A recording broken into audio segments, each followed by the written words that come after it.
السلام عليكم ورحمة الله وبركاته. إن الحمد لله نحمده ونستعينه ونستغفره ونعوذ بالله من شرور أنفسنا ومن سيئات أعمالنا. من يهده الله فلا مضل له ومن يضلل فلا هادي له. وأشهد أن لا إله إلا الله وحده لا شريك له. وأشهد أن محمدا عبده ورسوله أرسله بالهدى ودين الحق ليظهره على الدين كله ولو كره المشركون. اللهم صل على محمد وعلى آل محمد كما صليت على إبراهيم وعلى آل إبراهيم. اللهم بارك على محمد وعلى آل محمد كما باركت على إبراهيم وعلى آل إبراهيم إنك حميد مجيد. أعوذ بالله من الشيطان الرجيم. بسم الله الرحمن الرحيم.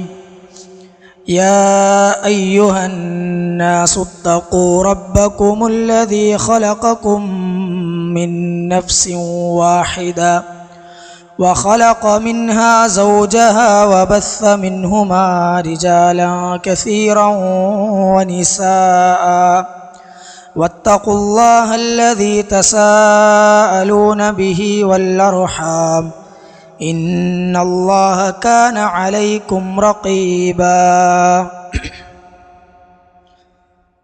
ഏറെ പ്രിയം നിറഞ്ഞ സത്യവിശ്വാസി സുഹൃത്തുക്കളെ, സഹോദരന്മാരെ, സഹോദരിമാരെ, റഹ്മാനായ റബ്ബ് നമ്മുടെ ജീവിതത്തിന് നിശ്ചയിച്ചിട്ടുള്ള അതിർവരമ്പുകളെ കഴിവിൻ്റെ പരമാവധി സൂക്ഷിച്ചതനുസരിച്ചുകൊണ്ട് ജീവിതത്തെ ക്രമപ്പെടുത്തണമേ, തിട്ടപ്പെടുത്തണമേ എന്ന് ആമുഖമായി ഓരോരുത്തരെയും ഓർമ്മപ്പെടുത്തുകയാണ്, ഉണർത്തുകയാണ് റഹ്മാനായ റബ്ബ്. മരണം വരെ അവൻ്റെ ദീനിലായിക്കൊണ്ട് ജീവിക്കുവാനും അതിലായിക്കൊണ്ട് തന്നെ മരണപ്പെടുവാനുമുള്ള മഹാ തൗഫീഖ് നമുക്ക് ഏവർക്കും നൽകി അനുഗ്രഹിക്കുമാറാകട്ടെ. സലഫിൻ്റെ കൂടെ എന്ന വിഷയം കേൾക്കുമ്പോൾ ആ ഒരു തലവാചകം ഏറെ സുപരിചിതമായിട്ടുള്ളവരാണ് നമ്മൾ, വിശിഷ്യ അഹ്ലുസുന്നയുടെ വക്താക്കൾ. ഏതൊരു കാര്യത്തിനും നമ്മൾ വിശ്വസിക്കുന്ന ആശയങ്ങളാകട്ടെ, പ്രവർത്തിക്കുന്ന പ്രവർത്തനങ്ങളാകട്ടെ, ഏതൊരു കാര്യത്തിനും മനുഷ്യർ ജാതി മത ഭേദമന്യേ എല്ലാവരും ഒരുപോലെ പരിഗണിക്കുന്നതാണ്. നിനക്ക് മുമ്പാരെങ്കിലും പറഞ്ഞിട്ടുണ്ടോ, നിനക്ക് മുമ്പാരെങ്കിലും ചെയ്തിട്ടുണ്ടോ, നീയല്ലാത്ത മറ്റാരെങ്കിലും അതിൽ മാതൃകയുണ്ടോ എന്നുള്ള ചോദ്യം. അത് മതരംഗത്തും രാഷ്ട്രീയ രംഗത്തും സാമൂഹ്യ രംഗത്തും ഏതൊരു മേഖലയിലും മുൻഗാമികളെ പരിഗണിക്കുക, അവലംബിക്കുക, അവരുടെ മാതൃകകൾ നോക്കിക്കാണുക, മാതൃകയാക്കുക എന്നുള്ളത് പതിവുള്ള കാര്യമാണ്. അതുകൊണ്ട് തന്നെ ഏതൊരു കാര്യത്തിനും അത് സ്ഥിരീകരിക്കപ്പെടാൻ, അതിന് പിൻബലം ലഭിക്കുവാൻ മുൻഗാമികളുടെ മാതൃകകൾ ഒരുപക്ഷെ അനിവാര്യമായി വന്നേക്കാം.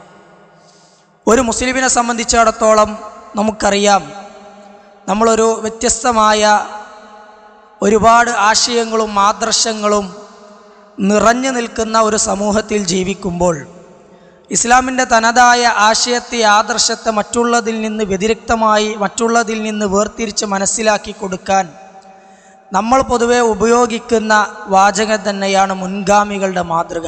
നീ ആ ചെയ്യുന്നതിന് മുൻഗാമികളായ ആരെങ്കിലും അങ്ങനെ ചെയ്തിട്ടുണ്ടോ, പ്രവർത്തിച്ചിട്ടുണ്ടോ? അങ്ങനെയല്ല.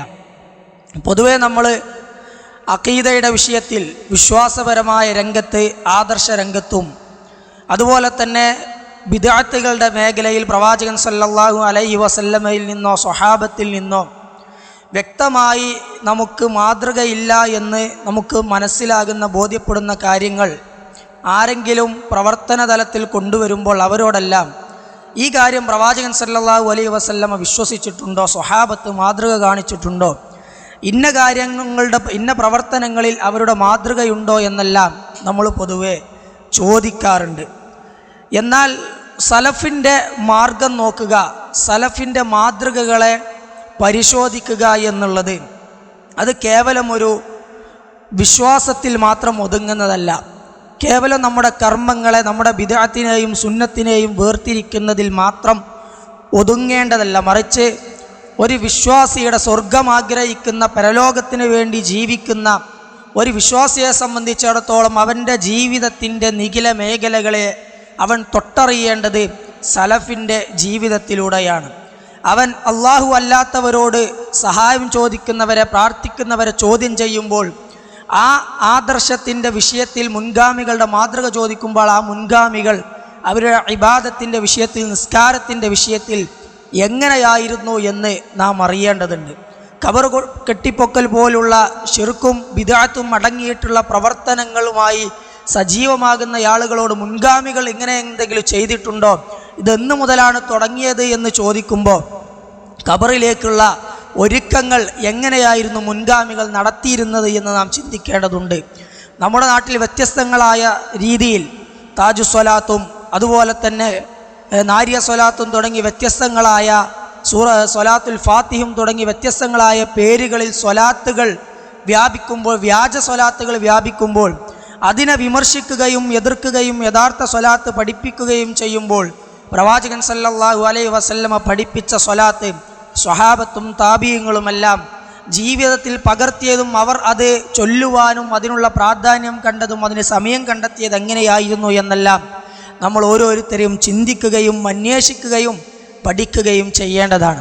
നമസ്കാരം, വ്യത്യസ്തങ്ങളായ ബിദ്അത്തിൻ്റെ നിസ്കാരങ്ങളും ദിക്റുകളും ദുആ മജ്ലിസുകളെയുമെല്ലാം നമ്മൾ മുൻഗാമികളുടെ മാതൃകയില്ല എന്ന് പറഞ്ഞുകൊണ്ട് എതിർക്കുമ്പോൾ, അവർ ഇൽമിൻ്റെ മജ്ലിസുകൾക്കും സുന്നത്ത് നമസ്കാരങ്ങൾക്കും രാത്രി നമസ്കാരങ്ങൾക്കുമെല്ലാം പഠിപ്പിക്കപ്പെട്ട ഇബാദത്തുകൾക്ക് എങ്ങനെയായിരുന്നു പരിഗണന കൊടുത്തിരുന്നത്, മാതൃക കാണിച്ചത് എന്നും നമ്മൾ അറിയുകയും ചിന്തിക്കുകയും ചെയ്യേണ്ട കാര്യമാണ്. അതുകൊണ്ട് പരലോകം ആഗ്രഹിച്ച്, സ്വർഗം ആഗ്രഹിച്ച് പ്രവർത്തിക്കുന്ന ഏതൊരാൾക്കും അവർക്ക് അനിവാര്യമായിട്ടുള്ള കാര്യമാണ് എൻ്റെ ജീവിതത്തിൻ്റെ ഓരോ മേഖലയിലും മുൻഗാമികളായ ആളുകളുടെ മാതൃകകൾ ഞാൻ നോക്കിക്കാണണം, ഞാനത് മനസ്സിലാക്കണമെന്നുള്ള ഒരു നിർബന്ധ ബുദ്ധി. കാരണം റസൂലുള്ളാഹി സ്വല്ലല്ലാഹു അലൈഹി വസല്ലമയും അള്ളാഹുവും പവിത്രമാക്കിയവരാണ് മുൻഗാമികൾ. നമുക്കെല്ലാവർക്കും സുപരിചിതമായിട്ടുള്ള, നമ്മൾ ഒരുപാട് കേട്ടിട്ടുള്ള ഹദീസാണ് മഹാനായ ഇമ്രാൻ ഇബ്നു ഹുസൈൻ റളിയല്ലാഹു അൻഹു റിപ്പോർട്ട് ചെയ്യുന്ന ഹദീസ്, ഖൈറുൻ നാസി ഖർനി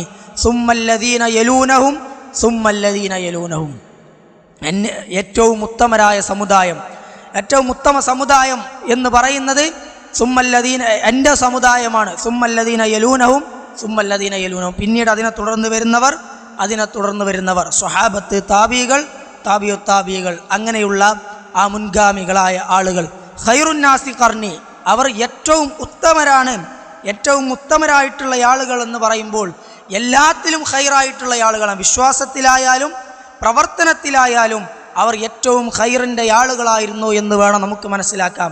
പരിശുദ്ധ ഖുർആൻ സൂറത്തു തൗബയുടെ 100-ാമത്തെ ആയത്തിലും അവരുടെ ശ്രേഷ്ഠതകൾ, മുൻഗാമികളുടെ ശ്രേഷ്ഠതകൾ എടുത്തു പറഞ്ഞതായി കാണാൻ സാധിക്കും. വസ്സാബിഖൂനൽ അവ്വലൂന മിനൽ മുഹാജിരീന വൽ അൻസ്വാർ വല്ലദീന തബഊഹും ബിഇഹ്സാനിൻ റളിയല്ലാഹു അൻഹും വറദു അൻ.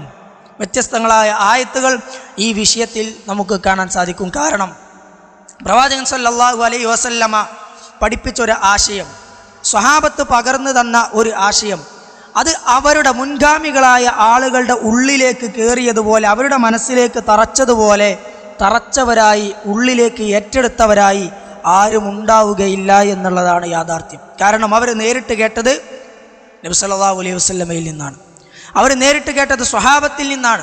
അവർ സ്വഹാബത്തിൽ നിന്ന് കേട്ടവരിൽ നിന്ന് കേട്ടവരാണ്. അതുകൊണ്ട് അതിൻ്റെ സകല ആത്മാവുകളോടും കൂടി, ഒരു സുന്നത്താണെങ്കിലും ഒരു അഖീദയുടെ വിഷയമാണെങ്കിലും കേവലം അനുവദനീയമായ കാര്യമാണെങ്കിൽ വരെ അതിൻ്റെ ശ്രേഷ്ഠതയും ഗൗരവവും പുണ്യവുമെല്ലാം അവർ ആത്മാവറിഞ്ഞുകൊണ്ട് ഉൾക്കൊണ്ടവരാണ്.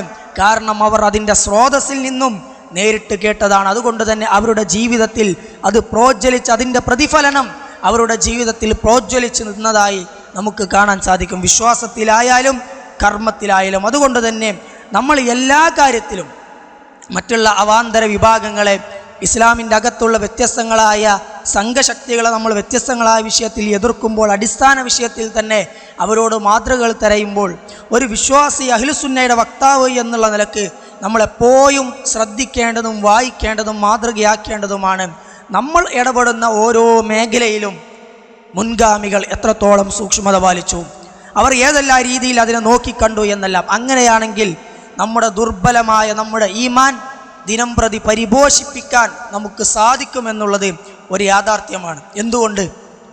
എന്തുകൊണ്ടാണ് മുൻഗാമികളുടെ പാഠങ്ങൾ, മുൻഗാമികളുടെ മാതൃകകൾ നമ്മൾ മാതൃകയാക്കുമ്പോൾ, ജീവിതത്തിൽ കൊണ്ടുവരുമ്പോൾ നമ്മുടെ പ്രവർത്തനങ്ങൾ കൂടുതൽ ഏറ്റവും നല്ല രൂപത്തിൽ ഭംഗിയാക്കി തീർക്കാനും അതുപോലെ തന്നെ നമ്മുടെ കർമ്മങ്ങളെ നന്നാക്കി തീർക്കാൻ നമുക്ക് സാധിക്കുന്നത് എന്ന് ചോദിച്ചാൽ, മഹാനായ ഹംദൂൻ ഇബ്നു ഖസ്വാർ റഹിമഹുല്ലാ വക്കീൽ അദ്ദേഹത്തോട് ചോദിക്കപ്പെട്ടു, മാ ബാലു കലാമി സലഫ് അൻഫഉ മിൻ കലാമിന. മുൻഗാമികളായ ആളുകൾ അവരുടെ വാചകങ്ങൾക്ക്, അവരുടെ മാതൃകകൾക്ക് നമ്മളെക്കാൾ ഗുണമുണ്ടാകാനുള്ള കാരണം, നമ്മളെക്കാൾ ഏറ്റവും നല്ല രീതിയിലുള്ള സ്വാധീനം ഉണ്ടാകാനുള്ള കാരണം എന്താണ്, അല്ലെങ്കിൽ അവരുടെ അത്തരത്തിലുള്ള ഒരു വിജയത്തിന് കാരണം എന്താണ് എന്ന് ചോദിക്കപ്പെട്ടപ്പോൾ ഖാല ലിഅന്നഹും തകല്ലമു ലിഇസ്സിൽ ഇസ്ലാം. നമ്മൾ പ്രത്യേകം ശ്രദ്ധിക്കേണ്ടതാണ്. ലിഅന്നഹും തകല്ലമു ലിഇസ്സിൽ ഇസ്ലാം, അവർ ഇസ്ലാമിൻ്റെ പ്രതാപത്തിനാണ് അവർ സംസാരിച്ചത്. എന്നിട്ട് നേരെ ഇപ്പോൾ അതിൻ്റെ ശേഷമുള്ള വാചകത്തിൽ വനഹ്നു നതകല്ലമു ലിഇസ്സത്തിൻ നഫ്സ്, നമ്മൾ സംസാരിക്കുന്നത് നമ്മുടെ പ്രതാപത്തിനാണ്. ഒരു ക്ലാസ് എടുക്കാൻ വിളിക്കുമ്പോൾ അതിൽ എൻ്റെ പ്രതാപം ഞാൻ മാക്സിമം എന്ത് ചെയ്യണം, ബാക്കിയുള്ളവരുടെ മുമ്പിൽ പ്രൊജക്റ്റ് ചെയ്യണം, അവരുടെ മുമ്പിൽ ഞാൻ ഹൈലൈറ്റ് ചെയ്യണം. അതല്ലെങ്കിൽ പോസ്റ്ററിൽ എൻ്റെ പേര് വലുതായി വരണം, ഞാൻ അങ്ങനെ സോഷ്യൽ മീഡിയയിൽ വൈറലാകണം.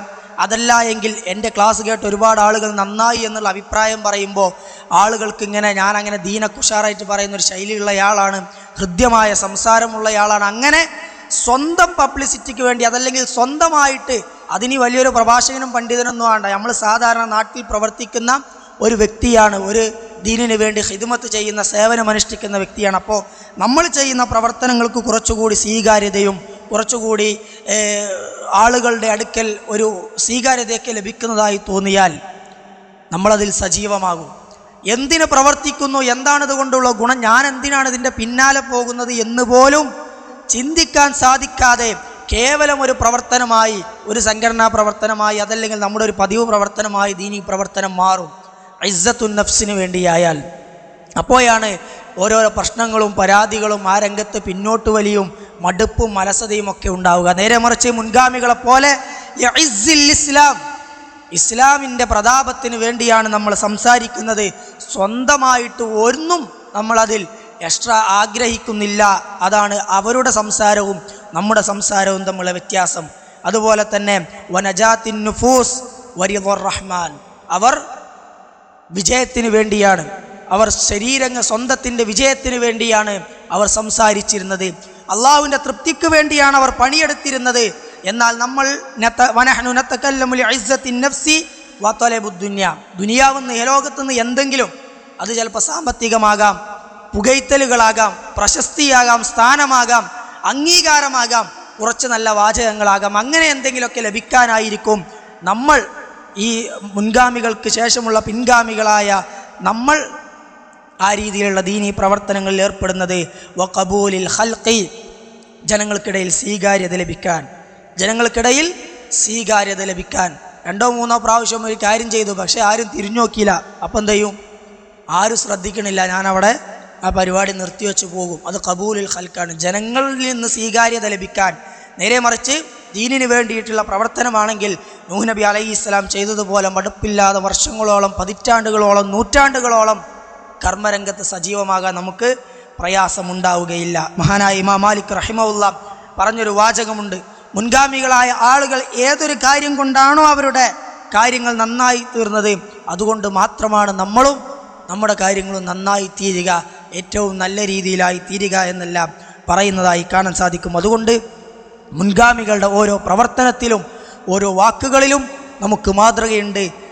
ആയിരക്കണക്കിന്, പതിനായിരക്കണക്കിന് വാചകങ്ങളും അതുപോലെ തന്നെ സംഭവങ്ങളും ആ രീതിയിലുള്ള സന്ദർഭങ്ങളും നമുക്ക് ഗ്രന്ഥങ്ങളിൽ രചിക്കപ്പെട്ടതായി കാണാൻ സാധിക്കും. ദിവസങ്ങളോളം എടുത്ത് സംസാരിച്ചാലും തീരാത്തത്ര ഗുണപാഠങ്ങൾ അധ്യാപനങ്ങൾ മുൻഗാമികളിൽ നിന്ന് വന്നതായി കാണാൻ സാധിക്കും. നമുക്ക് നമ്മുടെ സമയത്തിൻ്റെ പരിമിതിയിൽ നിന്നുകൊണ്ട് കഴിയുന്നത്ര ഇൻഷാ അല്ലാഹ് ഇവിടെ നമുക്ക് സംസാരിക്കാം, നമുക്ക് പങ്കുവെക്കാം. അല്ലാഹു റബ്ബ് സുബ്ഹാനഹു വ തആല തൗഫീഖ് നൽകി അനുഗ്രഹിക്കുമാറാകട്ടെ. ഏതൊരു കാര്യം, കർമ്മമാകട്ടെ വിശ്വാസമാകട്ടെ, നമുക്കതിലേക്ക് ഇറങ്ങിച്ചെല്ലാൻ, അതിലേക്ക് നമുക്ക് അതുമായി ബന്ധപ്പെടാൻ, അതിനോട് താല്പര്യമുണ്ടാകാൻ, അതുമായി നമുക്ക് സഹകരിച്ചു പോകാൻ ഏറ്റവും അനിവാര്യമായത് ഏതൊരു കാര്യമാണോ നമ്മൾ കേൾക്കുന്നത് അതിനെക്കുറിച്ച് വ്യക്തമായ അറിവുണ്ടാകണമെന്നുള്ളതാണ്. ഒരു കർമ്മം നമുക്ക് ജീവിതത്തിൽ ചെയ്യണമെങ്കിൽ, പ്രവർത്തന തലത്തിൽ കൊണ്ടുവരണമെങ്കിൽ ആ കർമ്മത്തിൻ്റെ പ്രാധാന്യവും ഗൗരവവും ആ പ്രവർത്തനത്തിൻ്റെ പ്രതിഫലവും കൃത്യമായി അറിയണം. അത് നഷ്ടപ്പെടുത്തിയാലുള്ള ദൗർഭാഗ്യം അറിയണം.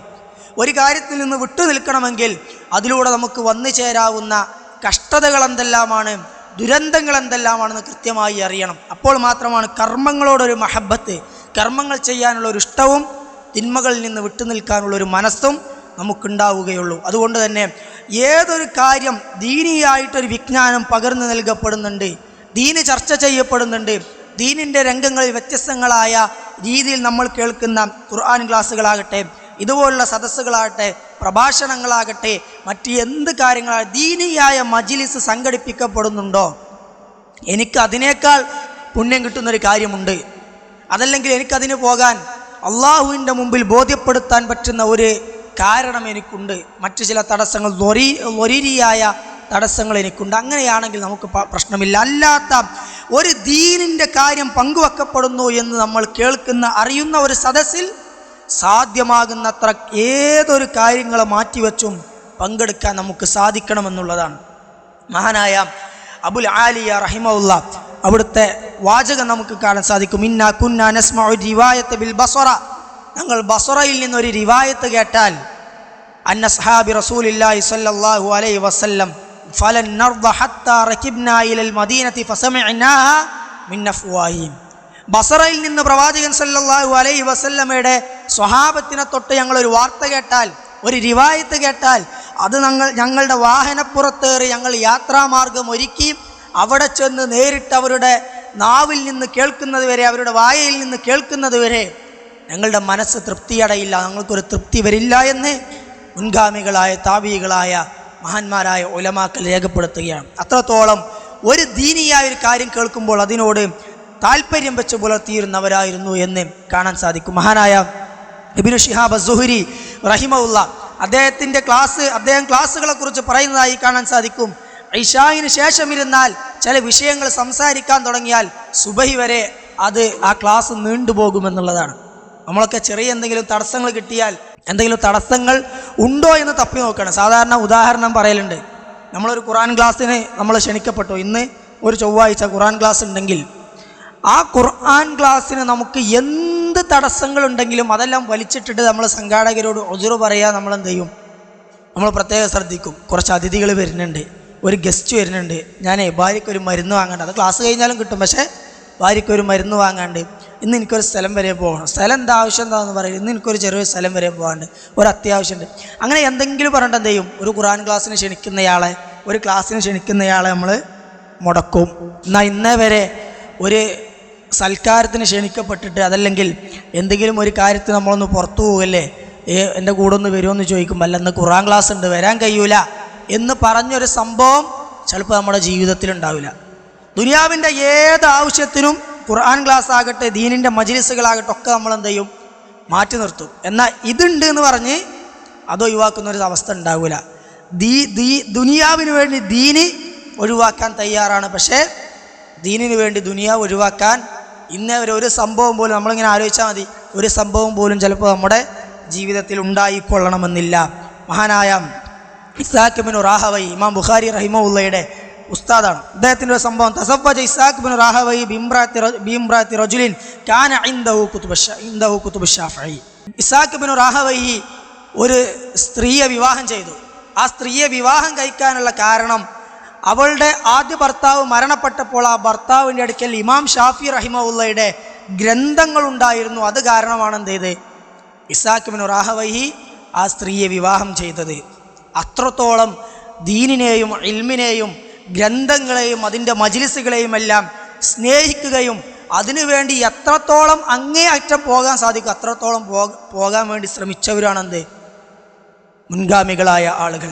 നമ്മളെപ്പോഴും ആ വിഷയത്തിൽ ശ്രദ്ധിക്കേണ്ട ഒരു കാര്യം കൂടിയാണ്. ഇപ്പോൾ ഒരു ഖുതുബയ്ക്ക് നമ്മളൊരു പള്ളിയിൽ കയറിയാൽ, ഖുതുബയ്ക്ക് നമ്മൾ ഇപ്പോൾ ഒരു യാത്രയിലാണ്, നമ്മൾ യാത്രക്കിടയിൽ ഒരു നാട്ടിൽ ചെന്നിറങ്ങി, നമ്മളെന്ത് ചെയ്യും, അവിടെ ഉള്ളൊരു തൊട്ടടുത്തൊരു സലഫി പള്ളിയിൽ ഒരു അഹ്ലു സുന്നയുടെ ഖുതുബ നടക്കുന്ന ഒരു പള്ളി തരം നമ്മൾ പള്ളിയിൽ കയറും.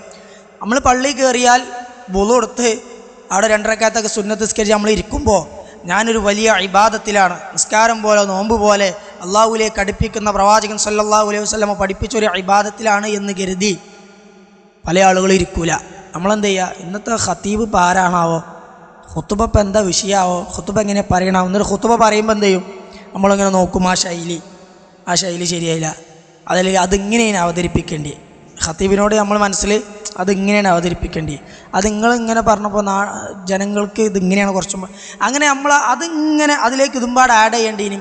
അങ്ങനെ നമ്മൾ ഖുതുബയല്ല, ഒരു ഉദാഹരണം പറയണം, ഒരു ക്ലാസ് എടുക്കുകയാണെങ്കിലും ഖതീബ് ഖുതുബ പറയുകയാണെങ്കിലും ഏത് കേൾക്കുകയാണെങ്കിലും നമ്മൾ അതിനിങ്ങനെ അതിൻ്റെ ശൈലിയും കണ്ടൻറ്റും അതിൻ്റെ രൂപവും ഭാവവും, ക്ലാസ് എടുക്കുന്ന സമയത്ത് ക്ലാസ് എടുക്കുന്ന ആളൊന്ന് ചൊറിഞ്ഞിരിക്കണേ അവിടെ അത് ചൊറിയാൻ പാടില്ലേനി എന്നൊക്കെ പറഞ്ഞ് അതിങ്ങനെ അതിനെ നിരൂപണം ചെയ്തിട്ട് നമ്മളെന്ത് ചെയ്യും, ഇല്ല കൂലിയാണ് കളയും.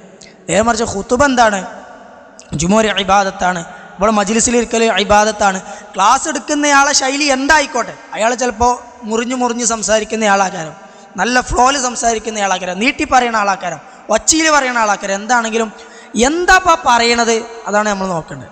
അദ്ദേഹം പറയുന്നത് എന്താണ്, പ്രവാചകൻ സല്ലല്ലാഹു അലൈഹി വസല്ലമയുടെ ഒരു ഹദീസാണോ, അത് നീട്ടി പറഞ്ഞാലും ചുരുക്കി പറഞ്ഞാലും ഗൗരവത്തിൽ പറഞ്ഞാലും പതുക്കെ പറഞ്ഞാലും അതിൻ്റെ ജീവിതത്തിൽ പകർത്താനുള്ളതാണ് എന്ന മനസ്സോടു കൂടിയിട്ടാണ് നമ്മളെന്ത് ചെയ്യേണ്ടത്, ഇൽമിൻ്റെ സദസ്സുകളിൽ പങ്കെടുക്കേണ്ടത്. അങ്ങനെ സ്നേഹിച്ച് സദസ്സിൽ പങ്കെടുത്തുകൊണ്ടുള്ളൊരു ശീലം നമുക്കുണ്ടാക്കണം. അങ്ങനെ ആ സദസ്സുകളിൽ നിന്ന് ലഭിക്കുന്ന ഇൽമുകൾ, അതിൽ നിന്ന് ലഭിക്കുന്ന വിജ്ഞാനങ്ങൾ, അതിൽ നിന്ന് ലഭിക്കുന്ന അധ്യാപനങ്ങൾ, പാഠങ്ങൾ, അത് ജീവിതത്തിൻ്റെ കർമ്മമണ്ഡലങ്ങളിൽ സജീവമാക്കുകയാണ് നമ്മൾ ഓരോരുത്തരും ചെയ്യേണ്ടത്. അത്തരത്തിലുള്ള മാതൃകകൾ നമുക്ക് എമ്പാടും കാണാൻ സാധിക്കും മഹാന്മാരായ മുൻഗാമികളുടെ ജീവിതത്തിൽ. അത് കേൾക്കുന്നതോടൊപ്പം തന്നെ കേൾക്കുക എന്നതിൻ്റെ മറ്റൊരു തലാണ് എന്ത്, മറ്റൊരു വശമാണത് എത്തിച്ചു കൊടുക്കുക എന്നുള്ളത്. ഇവിടെ ഇപ്പോൾ ഈ പരിപാടി കേൾക്കാൻ വന്ന് നമ്മൾ ഇത് കേൾക്കണേ എന്ത് ചെയ്യണം, ഇത് കേൾക്കാൻ ആവശ്യമായ ഒരു സംവിധാനം ഒരുക്കണം.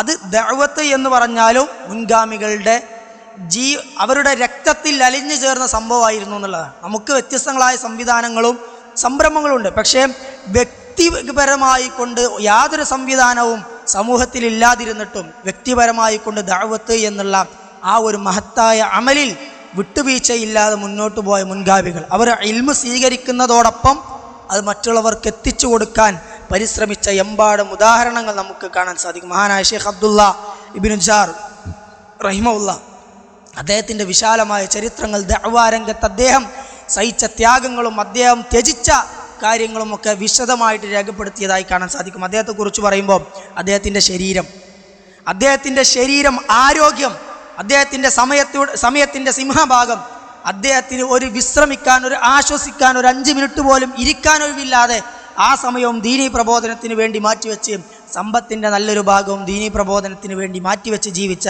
മഹാനായ പണ്ഡിതൻ. ശരീരം വിശ്രമിക്കാനൊരു സമയം കണ്ടെത്തൂല, സമ്പത്ത് അതുപോലെ തന്നെ സമയം, ഇതെല്ലാം അങ്ങനെ എന്തെല്ലാം മാർഗങ്ങൾ കിട്ടും അതൊക്കെ ദഅവത്തിന് വേണ്ടി ഉപയോഗിക്കുക. ഒരൊറ്റ സംഭവം, മുൻഗാമികളായ താബികളായ ആളുകൾ അവർ എങ്ങനെയാണ് ദഅവത്തിനെ കണ്ടിരുന്നത്, ദഅവത്ത് അവരുടെ നെഞ്ചോട് അവർ എത്രത്തോളം അവരുടെ രക്തത്തിൽ അലിഞ്ഞു ചേർന്നിരുന്നു, നെഞ്ചോട് ചേർത്തിരുന്നു എന്നുള്ളതിന് ഒരൊറ്റ സംഭവം പറയാം. മഹാനായ ലമ്മ മരിള അശ്ബിലി റഹിമഹുല്ല, മഹാനായ ഷിബിലി റഹിമഹുല്ല അവിടുന്ന് രോഗിയായൊരു സന്ദർഭത്തിൽ ബഅസഇലൈഹിൽ മുഖ്തദിർ ത്വബീബൻ നസ്രാനിയ, ആ മഹാനായ പണ്ഡിതൻ രോഗിയായപ്പോൾ ഭരണാധികാരി രാജാവ് എന്ത് ചെയ്തു, ഒരു ക്രിസ്ത്യാനിയായ നസ്രാനിയായ ഒരു ഡോക്ടറെ അദ്ദേഹത്തിൻ്റെ അടുക്കിലേക്ക് ചികിത്സിക്കാൻ വേണ്ടി പറഞ്ഞയച്ചു.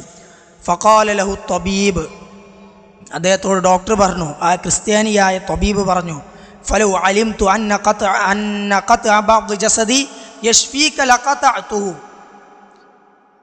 ശരീരത്തിൻ്റെ ഒരു ഭാഗം മുറിച്ചിട്ട് നിങ്ങൾക്ക് ശമനം പകരാൻ സാധിക്കുമെങ്കിൽ ഞാൻ അങ്ങനെ ചെയ്യുമായിരുന്നു. ശരീരത്തിൻ്റെ ഒരു അവയവം മുറിച്ചിട്ട് അത് കാരണം നിങ്ങൾക്ക് ശമനം ലഭിക്കും, നിങ്ങളെ രോഗത്തിന് ശിഫ കിട്ടുമെങ്കിൽ ഞാൻ അങ്ങനെ ചെയ്യുമായിരുന്നു. فقال له يشفيني قطه ما هو أيسر عليك من ذلك فقال وما هو. ഇത് കേട്ടപ്പോൾ ഷിബിലി റഹിമഹുല്ല അവിടുന്ന് പറഞ്ഞത്, എന്നാൽ അതിനേക്കാൾ നിനക്ക് എളുപ്പമായിട്ടുള്ളൊരു കാര്യം ചെയ്താൽ എനിക്ക് ശിഫ കിട്ടും, അത് ഞാൻ പറഞ്ഞിരട്ടെ. ഫഖാല വമാ ഹുവ, അതെന്താ ചോദിച്ചു. ഖാല ഖത്ഉ സുന്നാരിക ഫഖതഹു വഅസ്ലമ, അഥവാ ആ ആദർശമാണ് ഒഴിവാക്കുക. നസ്രാനിയത്ത്, ആ ക്രിസ്ത്യൻ വിശ്വാസമാണ് ഒഴിവാക്കി ഇസ്ലാം സ്വീകരിച്ചു കഴിഞ്ഞാൽ അത് എനിക്കതിനേക്കാൾ ശിഫ നൽകുന്നതാണ്, എൻ്റെ രോഗത്തിന് ശമനം നൽകുന്നതാണ് എന്ന് പറയുകയും ആ ഡോക്ടർ എന്ത് ചെയ്തു, ആ പേഴ്ച വിശ്വാസം ക്രിസ്ത്യൻ മതം വിട്ട് വാസ്ലമ ഇസ്ലാമിലേക്ക് വന്നു. ഫബലഗ ദാലികൽ ഖലീഫ, ഖലീഫയിലേക്ക് ഈ ഡോക്ടറെ ഷിബിലി റഹിമഹുല്ലയുടെ അടുക്കിലേക്ക് അയച്ച ഖലീഫയിലേക്ക് ഈ വാർത്ത എത്തിയപ്പോൾ ഫഖാല ബഅസ്നാ ത്വബീബൻ ഇലാ അലീലിൻ ഫൈദാ ഹുവ അലീലുൻ ഇലാ ത്വബീബിൻ. ഡോക്ടറെ, രോഗിയുടെ അടുത്തേക്ക് ഡോക്ടറെയാണ് നമ്മൾ എന്ത് ചെയ്ത് അയച്ചത്, പക്ഷെ അത് നേരെ തിരിച്ച് സംഭവിച്ചു എന്ന് പറഞ്ഞ് ഖലീഫ എന്ത് ചെയ്തു, പ്രതികരിച്ചു.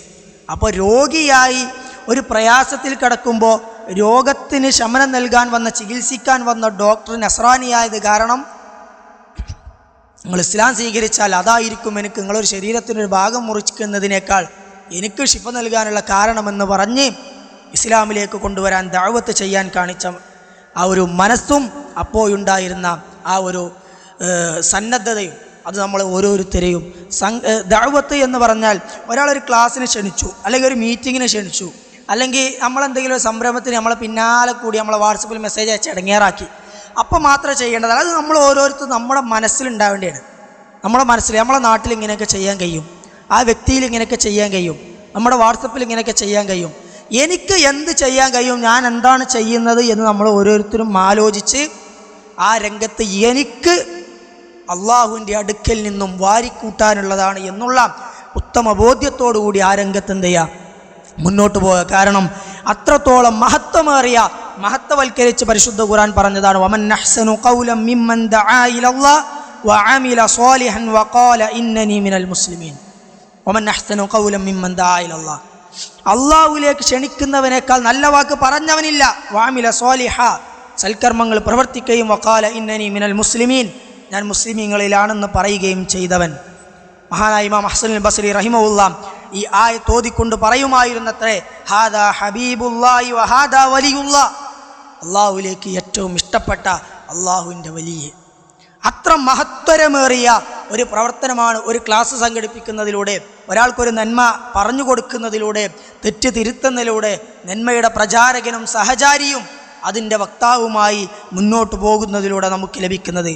അതുകൊണ്ട് തന്നെ ആ രംഗത്ത് നമ്മളൊരു പ്രത്യേകമായ താല്പര്യം നമ്മൾ കാണിക്കണം. കാരണം മുൻഗാമികളായ ആളുകൾ എമ്പാടും ആ വിഷയത്തിൽ മാതൃക കാണിച്ചവരാണ്. 1-2 മാതൃകയാണ് പറഞ്ഞത്. മറ്റൊന്നുകൂടെ, ചിലത് നമ്മളെന്ത് ചെയ്യും, നമ്മൾ ഓക്കെയാക്കാൻ, നമ്മുടെ വിശ്വാസം ശരിയായിരിക്കും, നമ്മുടെ കർമ്മങ്ങൾ ശരിയായിരിക്കും, സ്വഭാവം ശരിയായിരിക്കും. പക്ഷേ വിശ്വാസം ശരിയല്ലാത്ത ചില ആളുകളെ നമുക്കറിയാം, കർമ്മങ്ങൾ ശരിയല്ലാത്ത ചില ആളുകളെ നമുക്കറിയാം, സ്വഭാവവും ഇടപാടുകളും പെരുമാറ്റവും ശരിയല്ലാത്ത ചില ആളുകളെ നമുക്കറിയാം. പക്ഷെ നമ്മളിങ്ങനെ, ഞാനിപ്പോൾ പറഞ്ഞിട്ട് ഇപ്പം എന്താ ചെയ്യണ്ട, ഒരു പ്രശ്നം ഉണ്ടാവണ്ട, അങ്ങനെ പൊയ്ക്കോട്ടെ, ഇനിയിപ്പോൾ നമ്മളിപ്പോൾ പറയാൻ മാത്രമൊന്നുമില്ല, അങ്ങനെ കരുതിയിട്ട് അത് എന്ത് ചെയ്യാം, പറയാനുള്ള മടി കൊണ്ട് അല്ലെങ്കിൽ എന്തെങ്കിലും നഷ്ടപ്പെടും എന്നുള്ള പേടി കൊണ്ട് നമ്മളെന്ത് ചെയ്യുക, അത് ഒഴിവാക്കി വിടാം. അതൊന്നും അങ്ങനെ പൊയ്ക്കോട്ടെ, ഓല് എന്താ വെച്ചാൽ കാട്ടിക്കോട്ടെ എന്നുള്ള രീതിയിൽ എന്ത് ചെയ്യുക, അത് ഒഴിവാക്കി വിടുക. മഹാനായ ഇമാം അഹ്മദ് ബിൻ ഹംബൽ റഹിമഹുല്ലാഹ് അവിടുന്ന് പറയുന്നൊരു വാചകം, വഅലമു അന്ന ലൗ അന്ന റജുലൻ അഹ്സന സ്വലാ, നിങ്ങളറിയാം, ഒരാൾ നല്ലപോലെ നിസ്കരിച്ചു, അടിപൊളിയായിട്ട് പ്രവാചകൻ സല്ലല്ലാഹു അലൈഹി വസല്ലം പറഞ്ഞതുപോലെ കർമ്മങ്ങളും അതുപോലെ തന്നെ നീയത്തും നന്നാക്കി അടിപൊളിയായിട്ട് നിസ്കരിച്ചു. ഫതമ്മഹ വഹ്കമ, എല്ലാ രീതിയിലും പൂർണ്ണമായിട്ടത് പൂർത്തിയാക്കി. സുമ്മ നളറ ഇലാ മൻ നസാ ഫീ സ്വലാത്തിഹി വളയ്യഅഹ, പിന്നെന്ത് ചെയ്തു, നിസ്കാരത്തിൻ്റെ വിഷയത്തിൽ അങ്ങനെ ഒരു കൃത്യതയില്ലാതെ തെറ്റായ രീതിയിൽ നിസ്കരിക്കുന്ന ഒരാളെ കണ്ടു, പക്ഷെ ഒഴിവാക്കി വിട്ടു. ഞാനിപ്പോൾ അവനോട് നിസ്കാരത്തിൽ ആ ചെയ്തത് ശരിയായില്ല, ഇതൊന്നും വളരെ ശ്രദ്ധിക്കണം, പിന്നെ അതൊന്ന് അങ്ങനെയല്ല കേട്ടോ, അങ്ങനെ എന്തെങ്കിലുമൊക്കെ പറഞ്ഞു അവനക്ക് തിരുത്തി കൊടുക്കണ്ടായിരുന്നു, അവൻ ഒഴിവാക്കി വിട്ടു. വസബഖൽ ഇമാമ ഫിയ ഫസക്കത അന്നു, അങ്ങനെ ഇമാമിനെ മുൻകടന്നതും, അങ്ങനെ നിസ്കാരത്തിലുള്ള ഓരോ തെറ്റുകൾ ഇങ്ങനെ നമ്മൾ കാണുകയാണ്. പക്ഷെ നമ്മളതൊക്കെ ഒഴിവാക്കി, അതൊന്നും പറയേണ്ട അറിയാണ്ട് ഒഴിവാക്കി വിട്ടു. വലം യുഅലിമുഹു ഫി ഇസാഅതിഹി ഫി സ്വലാത്തിഹി വ മുസാബഖതിഹിൽ ഇമാമ ഫിഹ, അവൻ്റെ നമസ്കാരത്തിൽ സംഭവിച്ച അബദ്ധമോ അവൻ ഇമാമിനെ മുൻകടന്നത്. അങ്ങനെ അവൻ്റെ നമസ്കാരത്തിൽ സംഭവിച്ച ന്യൂനതകളൊന്നും നമ്മൾ അവനോട് പങ്കുവച്ചില്ല, അവനക്ക് അറിയിച്ചു കൊടുത്തില്ല. വലം യൻഹു അൻ ദാലിക വലം യൻസഹു, അവൻ എന്ത് ചെയ്തില്ല, ഉപദേശിച്ചില്ല, അവനതിൽ നിന്ന് തടഞ്ഞില്ല.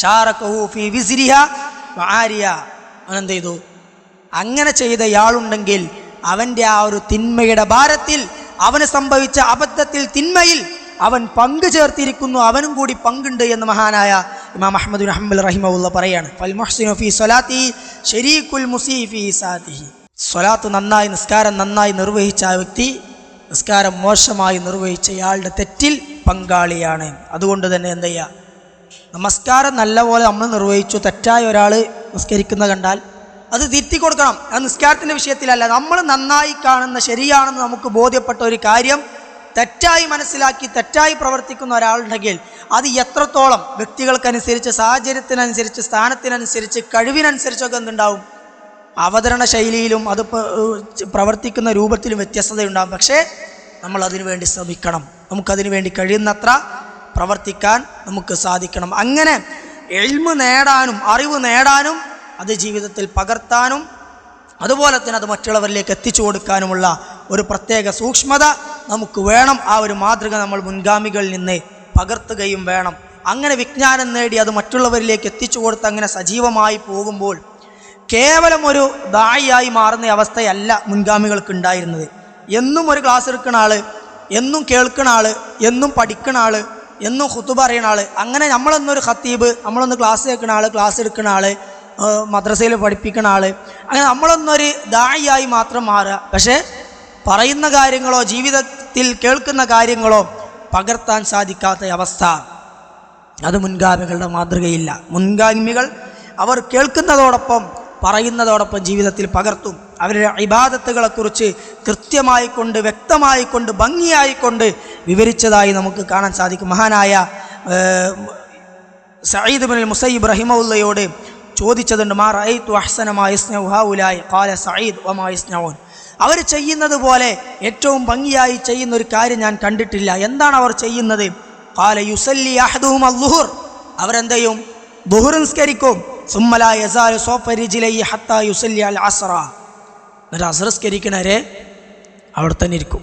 അസ്ർ നിസ്കരിക്കുന്നത് വരെ അവിടെ തന്നെ ഇരിക്കും.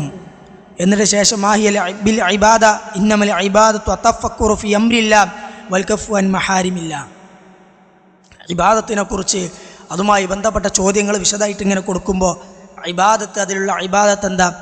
അത് അൽ ഇബാദത്തു അതഫക്കുറു ഫി അംരില്ലാഹ്, അള്ളാഹു കൽപ്പിച്ച കാര്യങ്ങളെക്കുറിച്ച്, അള്ളാഹുവിൻ്റെ കൽപ്പനകളെക്കുറിച്ച് ഇങ്ങനെ ചിന്തിക്കുക. വൽ കഫു അൻ മഹാരിമില്ലാഹ്, അള്ളാഹു നിരോധിച്ച കാര്യങ്ങൾ തടയുകയും ചെയ്തുകൊണ്ട്, അത് ഒഴിവാക്കുകയും ചെയ്തുകൊണ്ട്, അങ്ങനെ കൃത്യമായിക്കൊണ്ട് തഖ്വയുടെ നിർവചനം പഠിപ്പിക്കുന്നിടത്ത് കാണാൻ സാധിക്കും. ഇംതിസാലു അവാമിരില്ലാഹ് വജ്തിനാബു നവാഹി, തഖ്വ എന്ന് പറഞ്ഞാൽ മുഖം ഇങ്ങനെ പച്ചപ്പാവായി, സംസാരം വളരെ ലോലമാക്കി, അങ്ങനെ തല കുനിച്ച്, അങ്ങനെ ഒരു സാധു മനുഷ്യൻ ഭയങ്കര തഖ്വയാണ്. അത് അതിൻ്റെ ഒരു ഭാഗമായിരിക്കാം. പക്ഷേ ഇംതിസാലു അവാമിരില്ലാഹ്, അള്ളാഹു കൽപ്പിച്ച കാര്യങ്ങൾ അവൻ ശിരസ വഹിക്കുന്നുണ്ട്, അത് ജീവിതത്തിൽ അണുകിട വ്യത്യാസമില്ലാതെ പകർത്തുന്നുണ്ട്.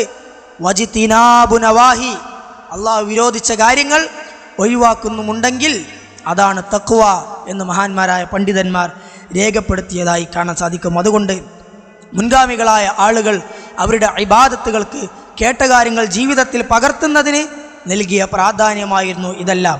അവരുടെ നിസ്കാരത്തെക്കുറിച്ച് തന്നെ പറഞ്ഞു. നിസ്കാരത്തെക്കുറിച്ച് പറയുകയാണെങ്കിൽ അത് മാത്രം ഒരു ക്ലാസ്, അത് മാത്രമായിട്ട് എടുക്കാൻ, ഒരു ക്ലാസ്സിലേറെ എടുക്കാൻ സാധിക്കുന്നതാണ്. മഹാനായ അബൂ ഹുറൈറ റളിയല്ലാഹു അൻഹു പറയുന്നതായി കാണാൻ സാധിക്കും, ലിഅൻതും ലൗദിന ഇബ്നി ആദം റസാസൻ മുദാബൻ ഖൈറുൽ ലഹു മിൻ അൻ യസ്മഅ നിദാ സുമ്മ ലാ യുജീബ്, പള്ളിയിൽ നിന്ന് ബാങ്ക് കേട്ടിട്ട് അതിന് ഉത്തരം കൊടുക്കാതിരിക്കുക, അഥവാ പള്ളിയിൽ നിന്ന് ബാങ്ക് കേട്ടിട്ട് ആ ജമാഅത്ത് നമസ്കാരത്തിന് പള്ളിയിൽ പോകാതിരിക്കുന്നതിനേക്കാൾ നല്ലത് ആ ബാങ്ക് കേട്ടവൻ്റെ ചെവിയിൽ മണലൊരുക്കിയിട്ട് ഒഴിക്കുന്നതാണ്. അതിലേക്ക് അവൻ്റെ ചെവിയിലേക്ക് ഉറ്റിക്കുന്നതാണ് നല്ലത് എന്ന് മഹാനായ അബൂ ഹുറൈറ റളിയല്ലാഹു അൻഹു പറഞ്ഞതായി കാണാൻ സാധിക്കും. മഹാനായ മൈമൂൻ ബിൻ മഹ്റാൻ അതൽ മസ്ജിദ, അത് നമ്മൾ ശ്രദ്ധിക്കേണ്ട ചരിത്രങ്ങളാണ്. നമ്മൾ ജമാഅത്ത് നിസ്കാരത്തിൻ്റെ വിഷയത്തിൽ, നമ്മുടെ നിസ്കാരത്തിലൊക്കെ ഒരുപാട് വീഴ്ചകൾ പറയുന്ന എനിക്കും കേൾക്കുന്ന നമ്മൾ ഓരോരുത്തർക്കും ഒരുപാട് വീഴ്ചകൾ നമുക്കുണ്ടാകും. എത്ര കേട്ടാൽ നിസ്കാരത്തിൻ്റെ വിഷയത്തിൽ, വിശേഷ ജമാഅത്ത് നിസ്കാരത്തിൻ്റെ വിഷയത്തിൽ, സുബൈ നിസ്കാരത്തിൻ്റെ വിഷയത്തിൽ, ജമാഅത്തിൻ്റെ വിഷയത്തിലൊക്കെ അബദ്ധങ്ങളും ന്യൂനതകളും നമുക്ക് എമ്പാടും ഉണ്ടാകും. മഹാനായ മൈമൂൻ ഇബ്നു മഹ്റാൻ അത്തൽ മസ്ജിദ റഹിമഹുല്ലാ, അദ്ദേഹം പള്ളിയിലേക്ക് ജമാഅത്തിന് വന്നു. ഫഖീല ലഹു, അപ്പം അദ്ദേഹത്തോട് പള്ളിയിലുള്ള ചില ആളുകൾ പറഞ്ഞു, ഇന്നന്നാസ ഖദ് ഇൻസറഫു ഫഖാല ഇന്നാ ലില്ലാഹി വ ഇന്നാ ഇലൈഹി റാജിഊൻ. നിസ്കാരമൊക്കെ കഴിഞ്ഞ് ജനങ്ങളൊക്കെ പിരിഞ്ഞു പോയല്ലോ. അത് കേട്ടപ്പോൾ നമ്മൾ സാധാരണ ഇന്നാലില്ല ചൊല്ലിയപ്പോഴാണ് ഒരു ഭയങ്കര അപകടം കേട്ടാൽ, ഒരു ഞെട്ടുന്ന വാർത്ത കേട്ടാൽ, താങ്ങാൻ പറ്റാത്ത ഒരു കാര്യം കേട്ടാൽ, മരണ വാർത്ത കേട്ടാൽ, അപ്പോഴാണ് എന്ത് ചെയ്യുക? ഇന്നാ ലില്ലാഹി വ ഇന്നാ ഇലൈഹി റാജിഊൻ പറയുക. ഇത് ജമാഅത്ത് നിസ്കാരം കഴിഞ്ഞിക്കണല്ലോ എന്ന് നേരം വൈകി വന്ന മൈമൂൻ റഹിമഹുല്ലാ കേട്ടപ്പോൾ അദ്ദേഹം പറഞ്ഞ വാചകമാണ് ഇന്നാ ലില്ലാഹി വ ഇന്നാ ഇലൈഹി റാജിഊൻ. എന്നിട്ട് അദ്ദേഹം പറഞ്ഞ വാചകമുണ്ട്, ഈ നമസ്കാരത്തിന് ഞാൻ നൽകുന്ന ശ്രേഷ്ഠതയേക്കാൾ, അതായത് വിലായത്ത്, ഇറാഖിൻ്റെ ഭരണാധികാരം, ഇറാഖ് എന്നുള്ള രാജ്യത്തിൻ്റെ ഭരണം ലഭിക്കുന്നതിനേക്കാൾ ഈ നമസ്കാരത്തിന് ഞാൻ പ്രാധാന്യം കൊടുക്കുന്നു എന്നാണ്. നിസ്കാരത്തിനെത്തിയപ്പോൾ ജമാഅത്ത് നിസ്കാരം കഴിഞ്ഞു എന്ന് അറിഞ്ഞപ്പോൾ അദ്ദേഹം പറഞ്ഞ വാചകമാണ് ഇന്നാ ലില്ലാഹി വ ഇന്നാ ഇലൈഹി റാജിഊൻ. ഇറാഖിൻ്റെ ഭരണം ലഭിക്കുന്നതിനേക്കാൾ ഈ നമസ്കാരത്തിന്, ഈ ജമാഅത്ത് നിസ്കാരത്തിന് ഞാൻ പ്രാധാന്യം കൊടുക്കുന്നു. മഹാനായ ഇബ്നു ഉമർ റളിയല്ലാഹു അൻഹു പറയുന്നൊരു വാചകം കാണാം, ഖറജ ഉമറു യൗമൻ ഇലാ ഹായിത്തുൻ ലഹു. ഉമർ റളിയല്ലാഹു അൻഹു അദ്ദേഹത്തിനുള്ളൊരു തോട്ടത്തിലേക്ക്, ഈന്തപ്പനയും പൂക്കളുമൊക്കെയുള്ളൊരു തോട്ടത്തിലേക്ക് ഒരു ദിവസം പോയി. ഉമർ റളിയല്ലാഹു അൻഹു അദ്ദേഹത്തിൻ്റെ ഒരു തോട്ടത്തിലേക്ക് ഒരു ദിവസം പോയി. ഫറജ വഖദ് സ്വല്ലന്നാസു അൽ അസ്റ.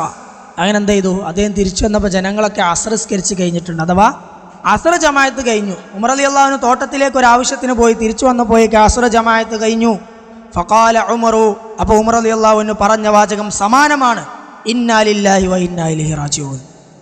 ഇന്നാ ലില്ലാഹി വ ഇന്നാ ഇലൈഹി റാജിഊൻ. ഫാതതിനി സ്വലാത്തുൽ അസ്ർ ഫിൽ ജമാഅ. എനിക്ക് സ്വലാത്തുൽ അസ്ർ അസ്ർ ജമാഅത്ത് എനിക്ക് നഷ്ടപ്പെട്ടിരിക്കുന്നു. അതുകൊണ്ട് അതിന് പ്രായശ്ചിത്തമായിക്കൊണ്ട് ഈ നാട്ടിലെ പാവപ്പെട്ട ജനങ്ങൾക്ക്, മിസ്കീനുകൾക്ക് ഞാൻ ആ തോട്ടം സ്വതക്കയായി നൽകുന്നു. ഉമർ ഇബ്നുൽ ഖത്താബ് റളിയല്ലാഹു അൻഹു വാചക നമുക്ക് ചിന്തിക്കാൻ പോലും കഴിയില്ല. നമ്മളങ്ങനെയാണെങ്കിൽ നമ്മളെടുത്ത സകല സമ്പത്തും സ്വത്തും എല്ലാം വിറ്റ് ഒരു ദരിദ്രനായി പള്ളിയിൽ കൂടുന്ന അവസ്ഥ, അതിനേക്കാൾ ഭീകരമായ അവസ്ഥ നമ്മളൊക്കെ ജമാഅത്തിനും നിസ്കാരത്തിനും കൊടുക്കുന്ന പ്രാധാന്യം വെച്ച് നോക്കുമ്പോൾ നമുക്കൊക്കെ സംജാതമായിട്ടുണ്ടാകും. മഹാനായ ഉമർ ഇബ്നുൽ ഖത്താബ് റളിയല്ലാഹു അൻഹു അത്രത്തോളം പ്രാധാന്യത്തോടെ തനിക്ക് ജമാഅത്ത് നഷ്ടപ്പെടാൻ കാരണമായ ഒരു തോട്ടം, അതിൻ്റെ സങ്കടം തീർക്കാൻ അതിന് പകരമായി കൊണ്ട് പാവപ്പെട്ട ആളുകൾക്ക് സ്വതക്ക നൽകിയ ചരിത്രം നമുക്ക് കാണാൻ സാധിക്കും. മഹാനായ ഹാത്തിമുൽ അസ്വം റഹിമഹുല്ലാ അവിടുത്തെയും വാചകം ഇതേ രൂപത്തിൽ സമാനമായ രീതിയിൽ കാണാൻ സാധിക്കും. അവരൊക്കെ പറയുന്നത്, ഒരു ജമാഅത്ത് നിസ്കാരം നഷ്ടപ്പെട്ടാൽ തൻ്റെ മകൻ മരിക്കുന്നത്ര വേദന ഉണ്ടാകുമായിരുന്നു മുൻഗാമികൾക്ക് എന്നാണ്. ഒരു ജമാഅത്ത് നിസ്കാരം പള്ളിയിൽ വെച്ച് നഷ്ടപ്പെട്ട് കഴിഞ്ഞാൽ തൻ്റെ മകൻ മരണപ്പെടുന്നതിനേക്കാൾ അവർക്ക് വേദന ഉണ്ടായിരുന്നു. കാരണം പറഞ്ഞത് എന്താ? മുസീബത്തുദ്ദീനി അഹ്വനു ഇൻദന്നാസി മിൻ മുസീബത്തിദ്ദുനിയ. മുസീബത്തുദ്ദീൻ, അവരുടെ ദീനിൽ വരുന്ന പരീക്ഷണങ്ങൾ, നഷ്ടങ്ങൾ ജനങ്ങൾക്കിടയിൽ എന്താണ്, അത് ദുനിയാവിൻ്റെ അത്ര അവർ പ്രാധാന്യം കൊടുക്കൂല. പക്ഷേ മുൻഗാമികളായ ആളുകൾ അവർ ദീനിൽ സംഭവിക്കുന്ന ന്യൂനതകൾക്കും കുറവുകൾക്കും നഷ്ടങ്ങൾക്കുമായിരുന്നു ദുനിയാവിൽ സംഭവിക്കുന്ന നഷ്ടങ്ങളെക്കാൾ പ്രാധാന്യം നൽകിയിരുന്നത്. അതുകൊണ്ടാണ് റസൂലുള്ളാഹി സ്വല്ലല്ലാഹു അലൈഹി വസല്ലമ ഇസ്ലാമിക സംഘത്തിനെ സഹായിക്കാൻ ആരുണ്ട് എന്ന് ചോദിച്ചപ്പോൾ 300 ഒട്ടകങ്ങളുമായി കൊണ്ട് ഉസ്മാൻ ബിൻ അഫ്ഫാൻ റളിയല്ലാഹു അൻഹു കടന്നു വന്നത്. വീട്ടിൽ എന്താ ഉള്ളത് കൊണ്ടുവരാൻ പറഞ്ഞപ്പോൾ അബൂബക്കർ ഉമർ റളിയല്ലാഹു അൻഹുമ കടന്നു വരികയും ഉമർ റളിയല്ലാഹു അൻഹു പകുതി കൊണ്ടുവന്നു, അബൂബക്കർ റളിയല്ലാഹു അൻഹു എല്ലാം കൊണ്ടുവന്നു എന്ന് പറഞ്ഞത്. അങ്ങനെ 100 കണക്കിന് ഉദാഹരണങ്ങൾ സ്വഹാബത്തിൻ്റെതായി കാണാൻ സാധിക്കും. ഈ ബിഅറുറൂം, ഈ കിണർ അള്ളാഹുവിൻ്റെ മാർഗത്തിൽ ദാനം ചെയ്യുന്നവർക്ക് സ്വർഗമുണ്ട് എന്ന് പറയുമ്പോൾ ആ കിണർ എന്ത് വില കൊടുത്തും വാങ്ങി സ്വഹാബത്തിന് ദാനം കൊടുക്കാൻ തയ്യാറാകാനുള്ള പിന്നിലെ മനസ്സും അതുകൊണ്ട് തന്നെയാണ്. അവർ ദീനിനാണ് ദുനിയാവിനേക്കാൾ പ്രാധാന്യം കൊടുത്തിരുന്നത് എന്നാണ്. അതുകൊണ്ട് നമ്മൾ ഓരോരുത്തരും ഈ ചരിത്രങ്ങൾ, അവരുടെ ഇബാദത്തിലുള്ള കണിശത, നിസ്കാരത്തിലുള്ള കണിശത, വിശിഷ്യ ജമാഅത്ത് നിസ്കാരത്തിലുള്ള കണിശത, അതെല്ലാം നമ്മളിങ്ങനെ കേൾക്കുമ്പോൾ നമ്മളിന്ന് സുബൈക്ക് ജമാഅത്തിനെത്തിയിട്ടുണ്ടോ? ളുഹ്ർ ജമാഅത്ത് കിട്ടിയിട്ടുണ്ടോ? അസ്ർ ജമാഅത്ത് കിട്ടിയിട്ടുണ്ടോ? ഉറങ്ങൽ, കിടന്നുറങ്ങൽ സ്വാഭാവികമായി അറിയാതെ എന്തെങ്കിലും ശാരീരികമായ പ്രയാസങ്ങൾ കാരണം നമ്മുടേതല്ലാത്ത കാരണങ്ങൾ കൊണ്ട് നഷ്ടപ്പെട്ടതല്ല, മറിച്ച് മടി കാരണം, അലസത കാരണം, അറിഞ്ഞിട്ടും വിളിച്ചിട്ടും ബോധമുണ്ടായിട്ടും ആകിഞ്ഞോട്ടൊക്കെ സ്കരിച്ചാൽ മതിയല്ലോ എന്നുള്ളൊരു ചിന്ത നമ്മളെ നയിക്കുന്നുണ്ടെങ്കിൽ പൈശാചിക സ്വാധീനം അങ്ങേയറ്റം പിടിമുറുക്കിയ ആളുകളാണ് നമ്മൾ ഓരോരുത്തരും. എന്ത് ചെയ്യുക, നമ്മൾ പ്രത്യേകമായിട്ട് മനസ്സിലാക്കുക. നമ്മളിപ്പോൾ ഒരു ഉമർ റളിയല്ലാഹു അൻഹു തോട്ടത്തിൽ പോയ സംഭവം പറഞ്ഞ പോലെ നമ്മളിപ്പോൾ എന്തെങ്കിലും ഒരു പണിക്ക് നമ്മൾ മുറ്റത്തേക്ക് ഇറങ്ങി തോട്ടത്തേക്ക് ഇറങ്ങി കൂടെ 2 മിനിറ്റ് അങ്ങോട്ടും ഇങ്ങോട്ടും നടന്ന് നമ്മളെന്ത് ചെയ്യും, കാലിൽ ചെറിയ ചളിയായിട്ടുണ്ടാവും, നമ്മളെ ഡ്രസ്സിൽ ചെറുതായിട്ട് ചളിയായിട്ടുണ്ടാവും. നമ്മളെന്താ പറയും, ആകെ ചളിയായി, ഞാൻ ഒന്ന് കുളിച്ചിട്ട് എന്താ ചെയ്യുക, ഇനി പള്ളിയിൽ പോവാം. അല്ല, ഇപ്പോൾ ചളിയും കൊണ്ട് പള്ളിയിൽ പോകാൻ പറ്റില്ലല്ലോ. അതൊന്നാ പൈപ്പിൻ്റെ ഒട്ടിലൊന്ന് കാല് വെച്ച് കാണ്ട് അങ്ങോട്ടും ഇങ്ങോട്ടും ഒന്ന് കേകി ഒന്ന് തുടച്ച് വൃത്തിയാക്കി നിസ്കരിക്കാവുന്നതേ ഉള്ളൂ, പള്ളിയിലേക്ക് വരാവുന്നതേ ഉള്ളൂ. പക്ഷെ എന്ത് ചെയ്യും, അല്ലെങ്കിൽ ചെറിയൊരു യാത്ര കഴിഞ്ഞ് വരികയാണ്, അപ്പം എന്ത് ചെയ്യും, ഭയങ്കര ക്ഷീണം, ഒന്ന് റെസ്റ്റ് എടുത്ത് ഒന്ന് കുളിച്ച് വൃത്തിയായിട്ട് വേണം എന്താ പള്ളിയിൽ പോകാൻ. അല്ല, അപ്പം ഇങ്ങനെ വിയർപ്പ് കൊടുക്കാനേ പള്ളിയിൽ പോകാൻ പറ്റൂലല്ലോ. ന്യായങ്ങളാണ്, വിയർപ്പ് കൊടുക്കാനേ പള്ളിയിൽ പോകണ്ട, പക്ഷെ അത് പെട്ടെന്ന് വൃത്തിയാക്കാൻ കഴിയൂലേ. അതേ നമ്മളെന്ത് ചെയ്യും, എത്ര തിരക്കും ക്ഷീണമുണ്ട്, വീട്ടിലെത്തി പെട്ടെന്ന് എന്ത് ചെയ്യണം, ഒന്ന് ഹോസ്പിറ്റലിൽ പോകേണ്ട ആവശ്യമുണ്ട്, അല്ലെങ്കിൽ അർജൻറ്റായിട്ട് നമ്മൾ തന്നെ പങ്കെടുക്കേണ്ട ഒരു കല്യാണം ഉണ്ട്, അല്ലെങ്കിൽ നമ്മൾ തന്നെ പങ്കെടുക്കേണ്ട ഒരു പാർട്ടി ഉണ്ട്, ഒരു സുഹൃത്ത് അവിടെ കാത്തുകൊണ്ട് നമ്മളെന്ത് ചെയ്യും, ക്ഷീണം ഉണ്ടാവില്ല, വിയർപ്പുണ്ടാവില്ല, ചളി ഉണ്ടാവില്ല, കുളിക്കേണ്ട ആവശ്യം ഉണ്ടാവില്ല, ഒന്നും ഉണ്ടാവില്ല. നമ്മളെന്ത് ചെയ്യും, അവിടെ എത്തും. ഏതൊരു കാര്യവും നമ്മുടെ പ്രവർത്തന തലത്തിൽ വരിക എങ്ങനെ വെച്ചാൽ നമ്മളതിന് കൊടുക്കുന്ന പ്രാധാന്യത്തിനനുസരിച്ച്. ഒരു മാസം 30,000 രൂപ നമുക്ക് കിട്ടുന്നുണ്ടെങ്കിൽ, ഒരു മാസം 30,000 രൂപ ദിവസക്കൂലിയാണെങ്കിലും ശമ്പളമാണെങ്കിലും എന്താണ് 30,000 കിട്ടുന്നുണ്ടെങ്കിൽ നമ്മുടെ കറണ്ട് ബില്ല് അതിൽ പോകും, ഗ്യാസ് പോകും, പെട്രോള് പോകും, ഭക്ഷണത്തിനുള്ള പൈസ പോകും, വിദ്യാഭ്യാസത്തിനുള്ള മക്കളുടെ വിദ്യാഭ്യാസത്തിനുള്ളത് പോകും, അവരുടെ ഹോസ്പിറ്റലിൽ ചിലവ് പോകും, നമ്മുടെ കല്യാണ സൽക്കാരം അത് പോകും, അവരെ ഇടയ്ക്കൊന്ന് പുറത്ത് പോയി ഇങ്ങോട്ട് ഭക്ഷണം കൊടുത്ത് ഒന്ന് സന്തോഷിപ്പിക്കുന്നത് പെടും, എവിടെയെങ്കിലും ചെറിയൊരു യാത്ര പോയി കാഴ്ചകളൊക്കെ കാണിച്ച് തിരിച്ചു പോകുന്ന അതിലൊക്കെ പെടും. 28,000 രൂപ ചിലവായി, 2,000 ഉണ്ടാവും. ഒരു 500 രൂപ നമ്മളെന്ത് ചെയ്യില്ല, നമ്മൾ ആ ഷെഡ്യൂളിൽ ഉൾപ്പെടുത്തൂല. അപ്പോഴേ നമ്മൾ ഇന്ന് ആകെ 2,000 ഉള്ളൂ, മാസം അവസാനമായില്ലേ, അടുത്ത മാസം നോക്കാം. അതായത് നമ്മുടെ എല്ലാ ജീവിത കാര്യങ്ങളും ആ 30,000 വരും.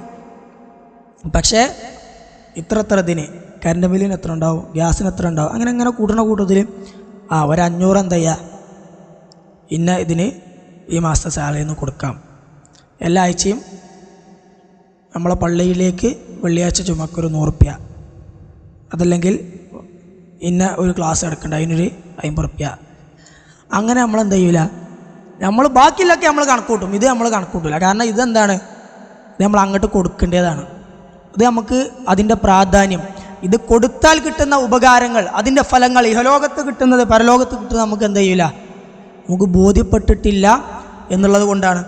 ഈ നമ്മുടെ നിലമ്പൂർ ഭാഗത്തുള്ള നമ്മുടെ ഒരു കാരണവർ, അദ്ദേഹം കൊറോണ കഴിഞ്ഞ്, സംഖ്യ കറക്റ്റ് എനിക്ക് ഓർമ്മയില്ല, അദ്ദേഹം നേരിട്ട് പറഞ്ഞൊരു സംഭവമാണ്. കൊറോണ കഴിഞ്ഞ് അദ്ദേഹത്തിൻ്റെ ഉപ്പ കുറച്ച് ആഴ്ചകൾക്ക് മുമ്പ് മരണപ്പെട്ടു. അള്ളാഹു മഗ്ഫിറത്തും റഹ്മത്തും നൽകി അനുഗ്രഹിക്കട്ടെ. എണീറ്റ് നിൽക്കാൻ കഴിയുമെങ്കിൽ ജുമക്ക് പള്ളിയിലുണ്ടാവും, എണീറ്റ് നിൽക്കാൻ കഴിയുമെങ്കിൽ ജുമക്ക് പള്ളിയിലുണ്ടാവും. കാറിൽ കഷ്ടപ്പെട്ട് കയറി അവിടെ വന്നിറങ്ങി എങ്ങനെ വേച്ച് പള്ളിയിലിരിക്കാൻ കഴിയും, അത്രത്തോളം കഷ്ടപ്പെട്ടിരിക്കും. അദ്ദേഹം ഈ കൊറോണ കഴിഞ്ഞപ്പോൾ മകൻ്റെ അടുത്ത്, അദ്ദേഹത്തിന് പള്ളിയിൽ പോകാൻ കഴിയില്ല, അപ്പോൾ മകൻ്റെ അടുത്തൊരു നിശ്ചിത സംഖ്യ, ആ സംഖ്യ എനിക്ക് ഓർമ്മയില്ല, എന്തായാലും ഒരു അത്യാവശ്യ സംഖ്യ കയ്യിൽ കൊടുത്തു. അദ്ദേഹത്തിന് വരുമാനം ഉണ്ടാവും. അപ്പോൾ അതെന്തിനപ്പോൾ ചോദിച്ചു, എന്തിനപ്പോൾ ചോദിച്ചപ്പോൾ അദ്ദേഹം എല്ലാ ദിവസവും ഒരു 100 രൂപ കണക്കെ 150 രൂപ കണക്കെ എന്ത് ചെയ്യും, സംഖ്യ ഏകദേശം കേട്ടോ, എല്ലാ വെള്ളിയാഴ്ചയും പള്ളിയിലത്തെ ബക്കറ്റ് കിടും. പക്ഷേ കൊറോണ ആയപ്പോൾ ഇത്ര മാസം എനിക്ക് എന്ത് ചെയ്യാൻ കഴിഞ്ഞില്ല, ജുമക്ക് പോകാൻ കഴിഞ്ഞിട്ടില്ല. അപ്പോൾ ഇത്ര മാസത്തിൽ, ഇപ്പോൾ 8 മാസത്തിൽ ഇത്ര വെള്ളിയാഴ്ചകൾ കടന്നുപോയി. അപ്പോൾ ഒരു 16 വെള്ളിയാഴ്ചയാണെങ്കിൽ 16 × 100 അല്ലെങ്കിൽ 16 × 200 എത്രയാണ് വരിക, ആ സംഖ്യയാണ് മടക്കിങ്ങാണ്ട് ക്യാഷായിട്ട് മകൻ്റെ അടുത്ത് കൊടുക്കും. ഇത് പള്ളിയിലത്തെ ബക്കറ്റ് കിടണം, നമ്മളെ കൊണ്ട് കഴിയൂല. നമ്മൾ ഒരു 100 രൂപ അവിടുത്തെ ബക്കറ്റ് കിടാൻ കരുതിയിരിക്കണമെങ്കിൽ നമ്മൾ പരിപാടി കഴിഞ്ഞിട്ട് എന്ത് ചെയ്തു, മറന്നുപോയി. പെരീകെത്തിയപ്പോഴാ ചടാ ആ 100 രൂപ ഇട്ടിട്ടില്ലല്ലോ നമുക്ക് ഓർമ്മ വരുന്നത്. പക്ഷേ നമ്മളെന്ത് ചെയ്യില്ല, ആ 100 രൂപ സംഘാടകർക്ക് എങ്ങനെയെങ്കിലും അയച്ചു കൊടുക്കാനുള്ള വകുപ്പ് നോക്കൂല. അതല്ലെങ്കിൽ ആ 100 രൂപ വേറെ എവിടെയെങ്കിലും സ്വതക്കായിട്ട് ഗുണമുണ്ടാക്കാൻ നമ്മൾ കൊടുക്കാൻ നോക്കൂല.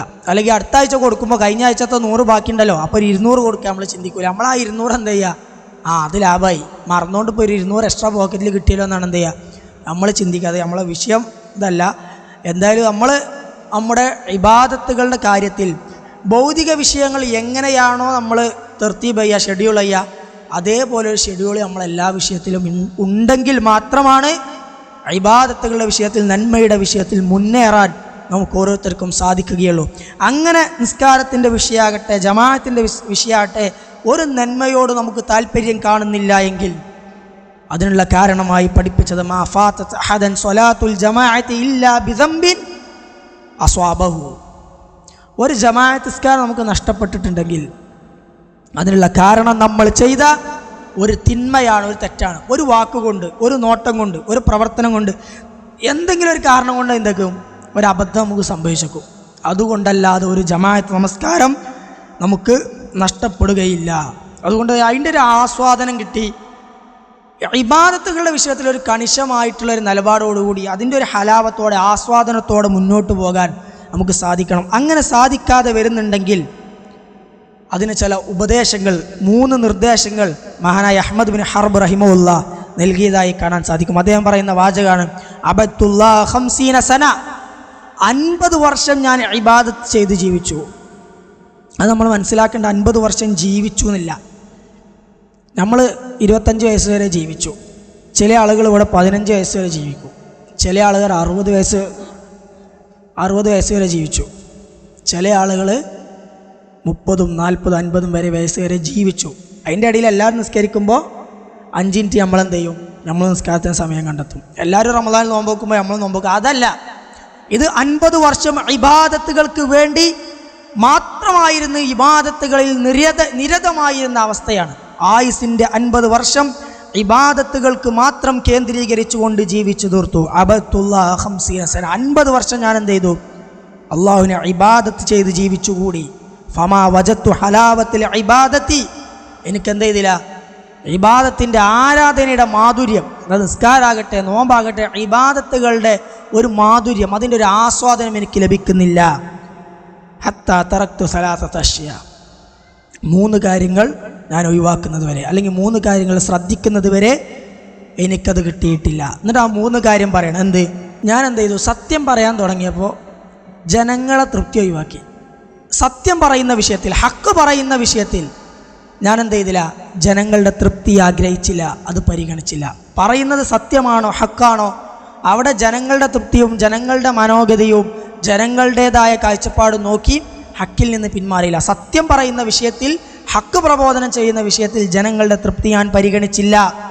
അതുപോലെ തന്നെ വതറക്തു സുഹ്ബത്തൽ ഫാസിഖീന ഹത്താ വജത്തു സുഹ്ബത്തസ് സ്വാലിഹീൻ, നല്ല ആളുകളെ, ദീൻ ഉൾക്കൊണ്ട് ജീവിക്കുന്ന, അതിൻ്റെ മാർഗത്തിൽ സഞ്ചരിക്കുന്ന ഈ ആളുകളെ കിട്ടിയപ്പോൾ ഞാൻ എന്ത് ചെയ്തു? തമ്മാടികളായ ഫാസിഖീങ്ങളായ ആളുകൾ ഒഴിവാക്കി. നമ്മളിപ്പോൾ നമ്മളൊരു സുഹൃത്തുണ്ട്, ഒരു താടിയൊക്കെ നീട്ടി വളർത്തി, ഒരു അത്യാവശ്യം നല്ല ദീനിയായ വസ്ത്രമൊക്കെ ധരിച്ച് നിസ്കാരത്തിനൊക്കെ കൃത്യമായിട്ട് പോയി, അങ്ങനെ ദീനി കാര്യങ്ങളൊക്കെ ഇടപെട്ടു ഒരു സുഹൃത്ത്. വേറെ സുഹൃത്ത് അതിസമ്പന്നനാണ്, ഒരു പുറത്തേക്ക് കേട്ടാലോ സോഫ്റ്റ്വെയർ എഞ്ചിനീയർ, ഭയങ്കര സ്റ്റാൻഡേർഡ് ജോലിയാണ്, പക്ഷേ ദീനിയായിട്ടൊന്നുമില്ല. കാണാനൊക്കെ നല്ല ചൊറുക്കും കാര്യങ്ങളൊക്കെ ഉണ്ട്, ഭയങ്കര സ്റ്റാൻഡേർഡാണ്, അക്കാദമിക്കലായിട്ട് വന്നിട്ട് നല്ല വിജ്ഞാനമൊക്കെ ഉണ്ട്. ആള് കുറച്ചെന്താണ്, നമുക്ക് അയാളൊപ്പം നടന്നാൽ നമുക്കൊരു വില ഉണ്ടാവും നമ്മളെ മനസ്സിൽ. നമ്മൾ സ്വീകരിക്കുക പൊതുവെ എന്താണ്? ഈ രണ്ടാമത് പറഞ്ഞ വ്യക്തിനെയാണ്. മറ്റേത് നമുക്ക് നമ്മൾ ദീനിൻ്റെ ആളുകളാണ് പറയുന്ന ആളുകൾക്ക് വരെ എന്താക്കാരം? ഒരു കുറച്ചിലാക്കാരം. 2 ആളൊപ്പം ഭക്ഷണം കഴിക്കാൻ പുറത്തു പോയില്ലെന്ന് ക്ഷണിച്ചാൽ അധികം ആളുകളും തിരഞ്ഞെടുക്കുക സുഹൃത്ത് ബന്ധം ഒരേപോലെയാണെങ്കിൽ രണ്ടാമത് പറഞ്ഞ ആളേക്കാരം. ഒന്നാമത് പറഞ്ഞ ആളൊപ്പം ഒരെന്തോ ഒരു കുറച്ചിലെ നമുക്ക് തന്നെ അങ്ങനെ തോന്നും. ദീനിനും ദീനിൻ്റെ ആളുകൾക്കും ഇസ്ലാമിൻ്റെ ഷിആറുകൾക്കും നമ്മൾ തന്നെ എന്ത് ചെയ്യൂല? ഒരു വഖാറ്, ഒരു ഗാംഭീര്യം, ഒരു പവിത്രത നമ്മൾ കൊടുക്കൂല. അതുകൊണ്ട് തന്നെ അത് കൊടുക്കണം. സ്വാലിഹീങ്ങളായ ആളുകളോടൊപ്പമുള്ള സഹവാസം നമുക്ക് സാധ്യമാകുമെങ്കിൽ ഒരു കാരണവശാലും എന്ത് ചെയ്യാൻ പാടില്ല? അത് വിട്ടിട്ട് ദീനില്ലാത്ത ആളുകളോടൊപ്പം കൂടാൻ പാടില്ല. അപ്പോൾ ഒന്ന്, സത്യം പറയുന്നതിൽ ജനങ്ങളുടെ തൃപ്തി നോക്കാതിരിക്കുക. നല്ല ആളുകളുമായിട്ടുള്ള സഹവാസത്തിന് പകരം തമ്മാടികളുമായിട്ട് എന്ത് ചെയ്യുക? സഹവസിക്കുക. അതുപോലെ വറക്തു ഹലാവത്ത ദുനിയ ഹത്താ വജത്തു ഹലാവത്തുൽ ആഖിറ. ദുനിയാവ്, അതിൻ്റെ ഒരു ആശയം പറഞ്ഞാൽ എന്താ വെച്ചാൽ, ദുനിയാവിന് വേണ്ടി ദീൻ ഒഴിവാക്കുക, ദുനിയാവിൻ്റെ ഹലാവത്തിന് വേണ്ടി ദീനിൻ്റെ ഹലാവത്ത് ഒഴിവാക്കുക. അത് ഉണ്ടാകാൻ പാടില്ല. ദീനിൻ്റെ ഹലാവത്ത് കിട്ടണോ, ദുനിയാവിൻ്റെ ഹലാവത്ത് എന്ത് ചെയ്യും? അത് നഷ്ടപ്പെടുത്തുന്ന ദുനിയാവിൻ്റെ ഹലാവത്ത് ഒഴിവാക്കേണ്ടി വരും. അപ്പോൾ ഈ 3 കാര്യങ്ങളുണ്ടെങ്കിൽ ഇബാദത്തുകളിൽ പ്രത്യേകമായ ശ്രദ്ധയും താല്പര്യവും നമുക്ക് ലഭിക്കും. ഇൻഷാ അല്ലാഹ് നമുക്ക് ഒരു 10 മിനിറ്റ് കൂടി പറഞ്ഞിട്ട് എന്ത് ചെയ്യാം, നമുക്ക് അവസാനിപ്പിക്കാം. ആ വിഷയത്തിൽ നിസ്കാരത്തിൻ്റെ വിഷയത്തിലും ശ്രദ്ധയും പ്രാധാന്യവും ഒക്കെ മുൻഗാമികളിൽ നിന്ന് പറയുമ്പോൾ അതിൽ ഏറ്റവും പ്രധാനപ്പെട്ടതാണെന്ത്, ജമാഅത്ത് നിസ്കാരം നമ്മൾ പറഞ്ഞു. പക്ഷേ ഞാനടക്കം നമുക്കെല്ലാവർക്കും വീഴ്ച വരുന്നതും നമ്മളൊക്കെ ഭയങ്കര അസാധ്യമായിട്ടും കാണുന്ന നിസ്കാരം കൂടിയാണ് എന്ത്, രാത്രി നിസ്കാരം എന്നുള്ളത്. രാത്രി നിസ്കാരം എന്ന് കേൾക്കുമ്പോൾ തന്നെ നമ്മളെന്താ അത് പറയും, അതെന്തല്ല, അത് നമുക്ക് ബാധകമല്ല. അതൊക്കെ ഭയങ്കര ഈമാനികമായിട്ട് ദീനിയായിട്ട് ചിന്തിച്ച് ജീവിക്കുന്ന ആളുകൾക്കുള്ളതാണ് എന്നുള്ള രീതിയിൽ എന്ത് ചെയ്യും, നമ്മൾ നിൽക്കും. രാത്രി നിസ്കാരം എന്ന് പറയുമ്പോൾ ആദ്യം നമ്മൾ നിസ്കരിക്കുന്ന ആളുകളുണ്ട്, നമുക്കറിയാം 3 മണിക്കും 2 മണിക്കൊക്കെ എണീറ്റ് ദീർഘമായി ഖുർആൻ പാരായണം ചെയ്ത് കരഞ്ഞ് പ്രാർത്ഥിച്ച് നിസ്കരിക്കുന്ന ആളുകളുണ്ട്. അതൊക്കെ വലിയ തൗഫീഖാണ്. പക്ഷെ നമ്മളെ കൊണ്ട് അങ്ങനെയൊന്നും കഴിയൂല, നമുക്കറിയാം. ഓരോരുത്തർക്കും എന്താ ചെയ്യുക, ഇന്നെ കൊണ്ട് ഇപ്പം അങ്ങനെയൊന്നും കഴിയൂല. പക്ഷെ നമുക്കതിൻ്റെ ഭാഗമാവാൻ കഴിയും. രാത്രി നിസ്കാരം എന്ന് കേൾക്കുമ്പോൾ തന്നെ നമ്മളെന്താ ചെയ്യുക, കുറേ ദൂരത്തേക്ക് അതിനെ തട്ടി മാറ്റാതെ എനിക്ക് എങ്ങനെയെങ്കിലും അതിൻ്റെ ഓരം പിടിച്ച് നിൽക്കാൻ കഴിയുമോ, അങ്ങനെ നമ്മൾ ചിന്തിക്കേണ്ടി. അതിനുള്ളൊരു മാർഗ്ഗമുണ്ട്. രാത്രി നിസ്കാരം എന്ന് കേൾക്കുമ്പോൾ തന്നെ നമ്മളെ മനസ്സിലേക്ക് 3 തടസ്സം വരും.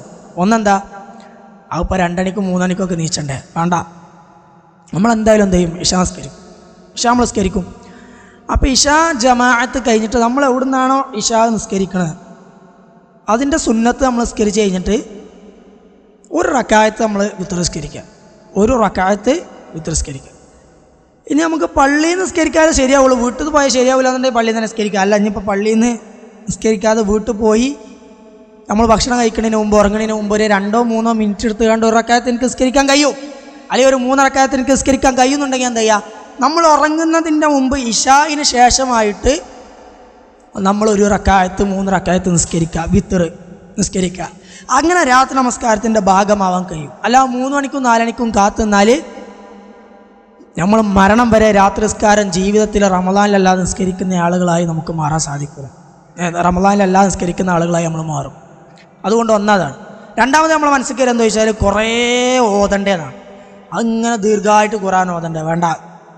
മഹാനായ സുഫിയാനു സൗരി റഹിമഹുല്ലാ അവിടുത്തെ നിസ്കാരത്തെക്കുറിച്ച് പറയുന്നത് കാണാൻ സാധിക്കും. അൽഹാകുമുത് തകാസുർ ഹത്താ സുർതുമുൽ മഖാബിർ കല്ലാ സൗഫ തഅലമൂൻ സുമ്മ കല്ലാ സൗഫ തഅലമൂൻ കല്ലാ ലൗ തഅലമൂന ഇൽമൽ യഖീൻ ലതറവുന്നൽ ജഹീം സുമ്മ ലതറവുന്നഹാ ഐനൽ യഖീൻ സുമ്മ ലതുസ്അലുന്ന യൗമഇദിൻ അനിൻ നഈം.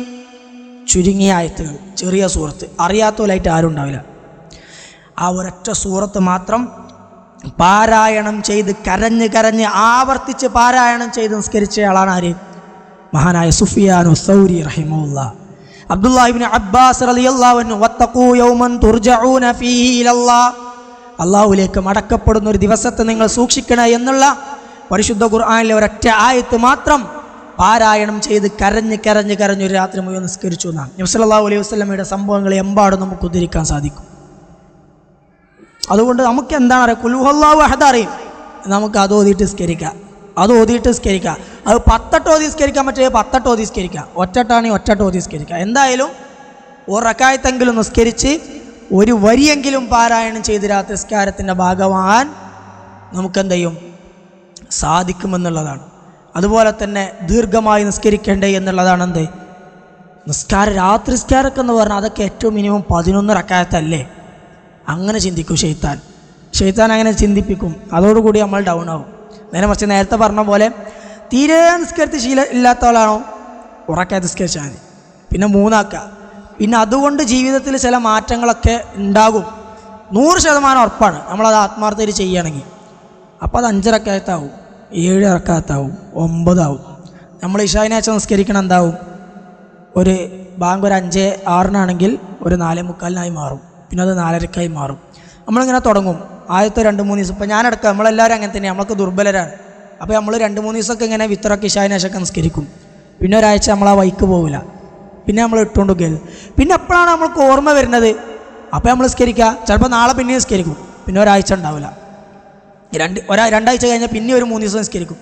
നമ്മളങ്ങനെ നിസ്കരിക്കുക, നമ്മളത് വിടാതെ കൂടി പിന്നെ അള്ളാഹിനോട് നല്ലോണം പ്രാർത്ഥിക്കുക അത് ജീവിതത്തിൻ്റെ ഭാഗമാക്കി തരാൻ.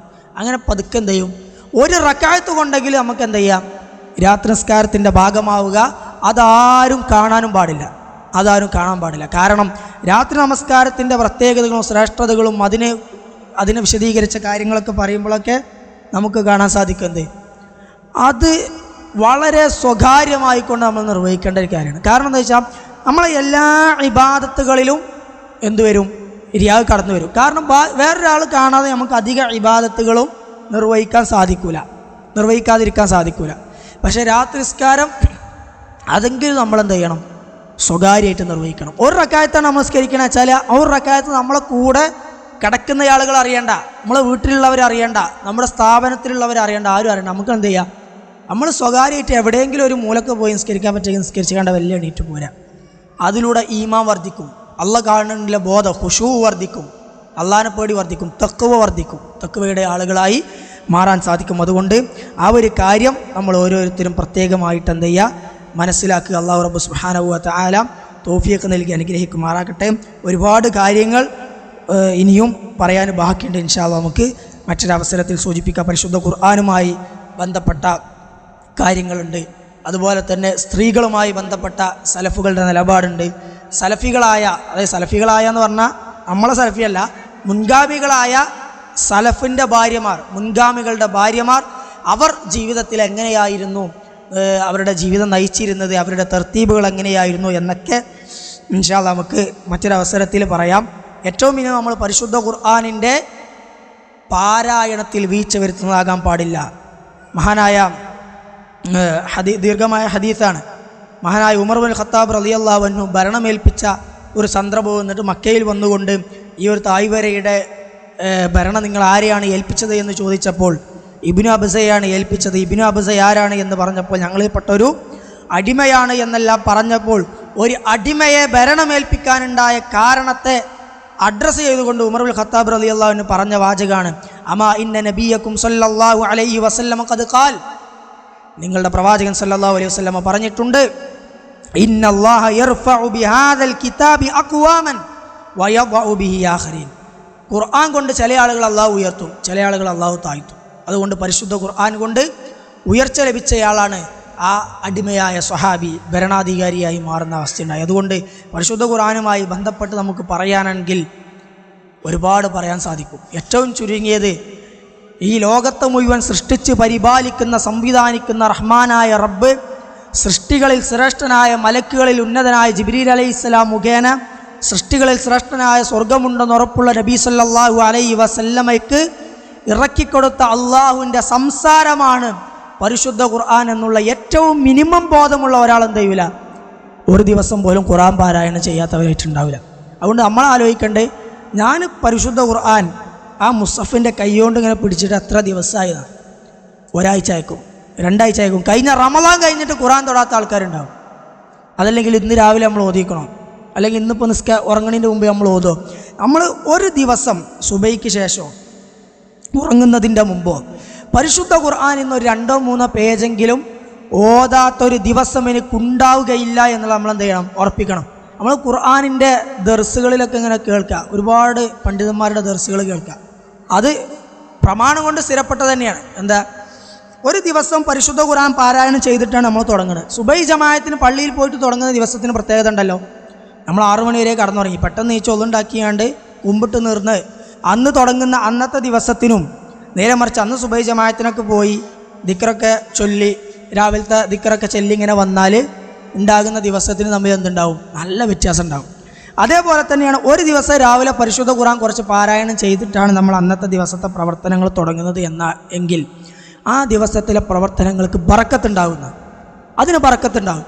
എത്രത്തോളം പരിശുദ്ധ ഖുർആനിൻ്റെ പാരായണം ഒരു ദിവസം കൂടുന്നു അത്രത്തോളം ആ ദിവസത്തിന് ബറക്കത്ത് കൂടി വരും എന്നുള്ളതൊരു സംശയമില്ല. അതുകൊണ്ട് നമ്മൾ പരിശുദ്ധ ഖുർആൻ ഒരു പേജെങ്കിലും ഓതാത്തൊരു ദിവസം പോലും എൻ്റെ ജീവിതത്തിൽ ഉണ്ടാവുകയില്ല എന്ന് നമ്മൾ ഓരോരുത്തരും പ്രത്യേകമായി കൊണ്ട് ഓർക്കുക, ചിന്തിക്കുക, തീരുമാനമെടുക്കുക. അല്ലാഹു റബ്ബ് സുബ്ഹാനഹു വ തആല തൗഫീഖ് നൽകി അനുഗ്രഹിക്കുമാറാകട്ടെ. കേൾക്കുന്ന കാര്യങ്ങൾ ജീവിതത്തിൽ പകർത്താനുള്ള മഹാ തൗഫീഖ് നൽകി അനുഗ്രഹിക്കുമാറാകട്ടെ. മുൻഗാമികളായ സ്ത്രീകളെക്കുറിച്ചും ഒന്ന് രണ്ട് ഉദാഹരണങ്ങൾ അതിനുകൂടി പറഞ്ഞ് നമുക്ക് അവസാനിപ്പിക്കാം.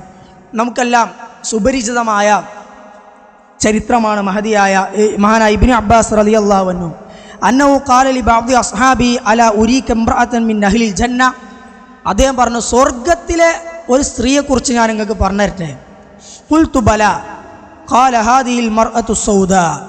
ഈ കറുത്ത വർഗ്ഗക്കാരിയായി കറുത്ത സ്ത്രീയാണ് സ്വർഗത്തിലെ സ്ത്രീ. അത്തത്തിൻ നബിയ സല്ലല്ലാഹു അലൈഹി വസല്ലമ ഫഖാലത്ത്. ആ സ്ത്രീ എന്ത് ചെയ്തു? നബി സല്ലല്ലാഹു അലൈഹി വസല്ലമയുടെ അടുക്കിലേക്ക് വന്ന് പറഞ്ഞു, ഇന്നി ഉസ്റഉ വ ഇന്നി അതകശഫു. എനിക്ക് അപസ്മാരമുണ്ട്, ബോധം കെട്ട് വീണ അസുഖമുണ്ട്.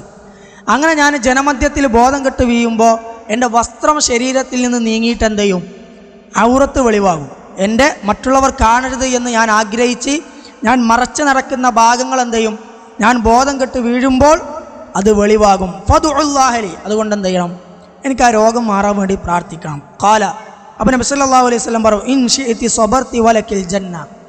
ആ രോഗത്തിൻ്റെ വിഷയത്തിൽ നീ ക്ഷമിക്കുകയാണെങ്കിൽ സ്വർഗമുണ്ട്, അപസ്മാര രോഗിക്ക് സ്വർഗമുണ്ട്. വഇൻ ശിഅതി ദഅഉതുല്ലാഹ അൻ യുആഫിയകി. നല്ല എനിക്ക് പ്രാർത്ഥിക്കുക, ആ രോഗം മാറാനാണെങ്കിൽ ഞാൻ എന്ത് ചെയ്യാം? പ്രാർത്ഥിക്കും ചെയ്യാം. ഫഖാലത്ത്. അപ്പോൾ ആ സ്ത്രീ പറഞ്ഞു, അസ്ബിറു. ഞാൻ എന്ത് ചെയ്യാം? ക്ഷമിച്ചോള റസൂലേ സല്ലല്ലാഹു അലൈഹി വസല്ലം. ഫഖാലത്ത്. എന്നിട്ട് പറഞ്ഞു, ഇന്നി അതകശഫു ഫദുല്ലാഹി അല്ലാ അതകശഫ ഫദഅലഹ. റസൂലുള്ളാഹി സ്വല്ലല്ലാഹു അലൈഹി വസല്ലം അപസ്മാരം മാറാൻ വേണ്ടി ഞാൻ പ്രാർത്ഥിക്കാൻ. നബി സല്ലല്ലാഹു അലൈഹി വസല്ലം പ്രാർത്ഥിച്ചാൽ അപസ്മാര രോഗം മാറും, ബോധം കടൽ നിൽക്കും. പക്ഷേ അതിനു വേണ്ടി പ്രാർത്ഥിക്കാതിരുന്നാൽ അത് കാരണം നിനക്ക് സ്വർഗ്ഗമുണ്ട് എന്ന് സ്വഹാബി വനിതയോട് പറഞ്ഞപ്പോൾ ആ സ്വഹാബി വനിത റസൂലുള്ളാഹി സ്വല്ലല്ലാഹു അലൈഹി വസല്ലമയോട് പറഞ്ഞ രോഗം മാറണ്ട, സ്വർഗം കിട്ടുമെങ്കിൽ അപസ്മാരം മാറേണ്ടതില്ല. പക്ഷേ എൻ്റെ ഔറത്ത് മറ്റുള്ളവർ കാണുന്ന അത് മാറാൻ വേണ്ടി നിങ്ങൾ എന്ത് ചെയ്യണം? പ്രാർത്ഥിക്കണം. അങ്ങനെ അതിനു വേണ്ടി റസൂലുള്ളാഹി സ്വല്ലല്ലാഹു അലൈഹി വസല്ലം പ്രാർത്ഥിച്ചു. പിന്നീട് ആ സ്ത്രീക്ക്, ആ സ്വഹാബി വനിതയ്ക്ക് അപസ്മാരം സംഭവിച്ചിട്ടുണ്ട്. പക്ഷേ ആ സമയത്ത് ഒരിക്കൽ പോലും അവരുടെ വസ്ത്രം നീങ്ങിപ്പോയിട്ടില്ല. സ്വർഗത്തെ സ്വഹാബി വനിത, മുൻഗാമികളായ ആളുകൾ, സ്വഹാബത്തിൻ്റെ ഭാര്യമാർ, അവർ നോക്കിക്കണ്ടിരുന്ന രൂപമാണെന്ത്? ഇതെല്ലാം. ഒരു രോഗമാണ് മാറിക്കിട്ടുന്നതിനേക്കാൾ നല്ലത് സ്വർഗമാണ് എന്ന് മനസ്സുകൊണ്ട് ഉറപ്പിക്കുകയും അതുകൊണ്ട് തീരുമാനിക്കുകയും ചെയ്തവർ. മുൻഗാമികളായ ആളുകൾ രാവിലെ ജോലിക്ക് വേണ്ടി ഉപജീവനം തേടി അവരുടെ വീടകങ്ങളിൽ നിന്ന് പുറത്തേക്ക് ഇറങ്ങുമ്പോൾ അവരുടെ ഭാര്യമാരെന്ത് പിന്നിൽ നിന്ന് വിളിച്ചു പറയുമായിരുന്നു, നിങ്ങൾ ഹറാമൊന്നും കൊണ്ടുവരരുത്, ഹലാല് മാത്രം സമ്പാദ്യമായി കൊണ്ടുവരിക, ഞങ്ങളോട് പട്ടിണി കിടക്കുന്നതിനേക്കാൾ ഞങ്ങൾക്ക് ഭയം ഒരു ഹറാമ് തിന്നുന്നതാണ് എന്ന് പറഞ്ഞ് രാവിലെ ജോലിക്ക് പോകുന്ന ഭർത്താവിനോട് ഹലാലും ഹറാമും ഓർമ്മിപ്പിച്ച വനിതകളെക്കുറിച്ച് നമുക്കറിയാം. ഞാൻ ഇതിനു വേണ്ടി നോക്കിയപ്പോൾ വായിച്ചൊരു സംഭവമാണ്. ഒരു താബിയായ ഒരു വര്യൻ, ഒരു മഹാനായ പണ്ഡിതൻ, അദ്ദേഹം രാവിലെ വീട്ടിൽ നിന്ന് പുറത്തിറങ്ങി അങ്ങനെ അദ്ദേഹത്തിൻ്റെ ആവശ്യങ്ങളും ചുറ്റലും കറങ്ങലും ഒക്കെ കഴിഞ്ഞ് അദ്ദേഹം രാത്രി വീട്ടിലേക്ക് വന്നപ്പോൾ സ്വാഭാവികമായിട്ട് ഭാര്യ ചോദിച്ചെന്ത്, കുറേ സ്ത്രീകളൊക്കെ കണ്ടുല്ലേ, കുറേ പെണ്ണുങ്ങളെയൊക്കെ കണ്ടില്ലേ, നമ്മളെ നാടൻ ശൈലിയിൽ ചോദിച്ചാൽ കുറേ പെണ്ണുങ്ങളെയൊക്കെ കണ്ടില്ലേ, കുറേ ചിറ്റി വന്നില്ലേ, ആ രീതിയിൽ ചോദിച്ചു ആ താബി പണ്ഡിതൻ്റെ ഭാര്യ. അപ്പം അദ്ദേഹം ചോദിച്ച ചോദ്യമാണ് നമ്മളെ വിഷയം. പക്ഷേ കൊടുത്ത മറുപടി എന്താണ് നമ്മൾ ശ്രദ്ധിക്കേണ്ടതാണ്.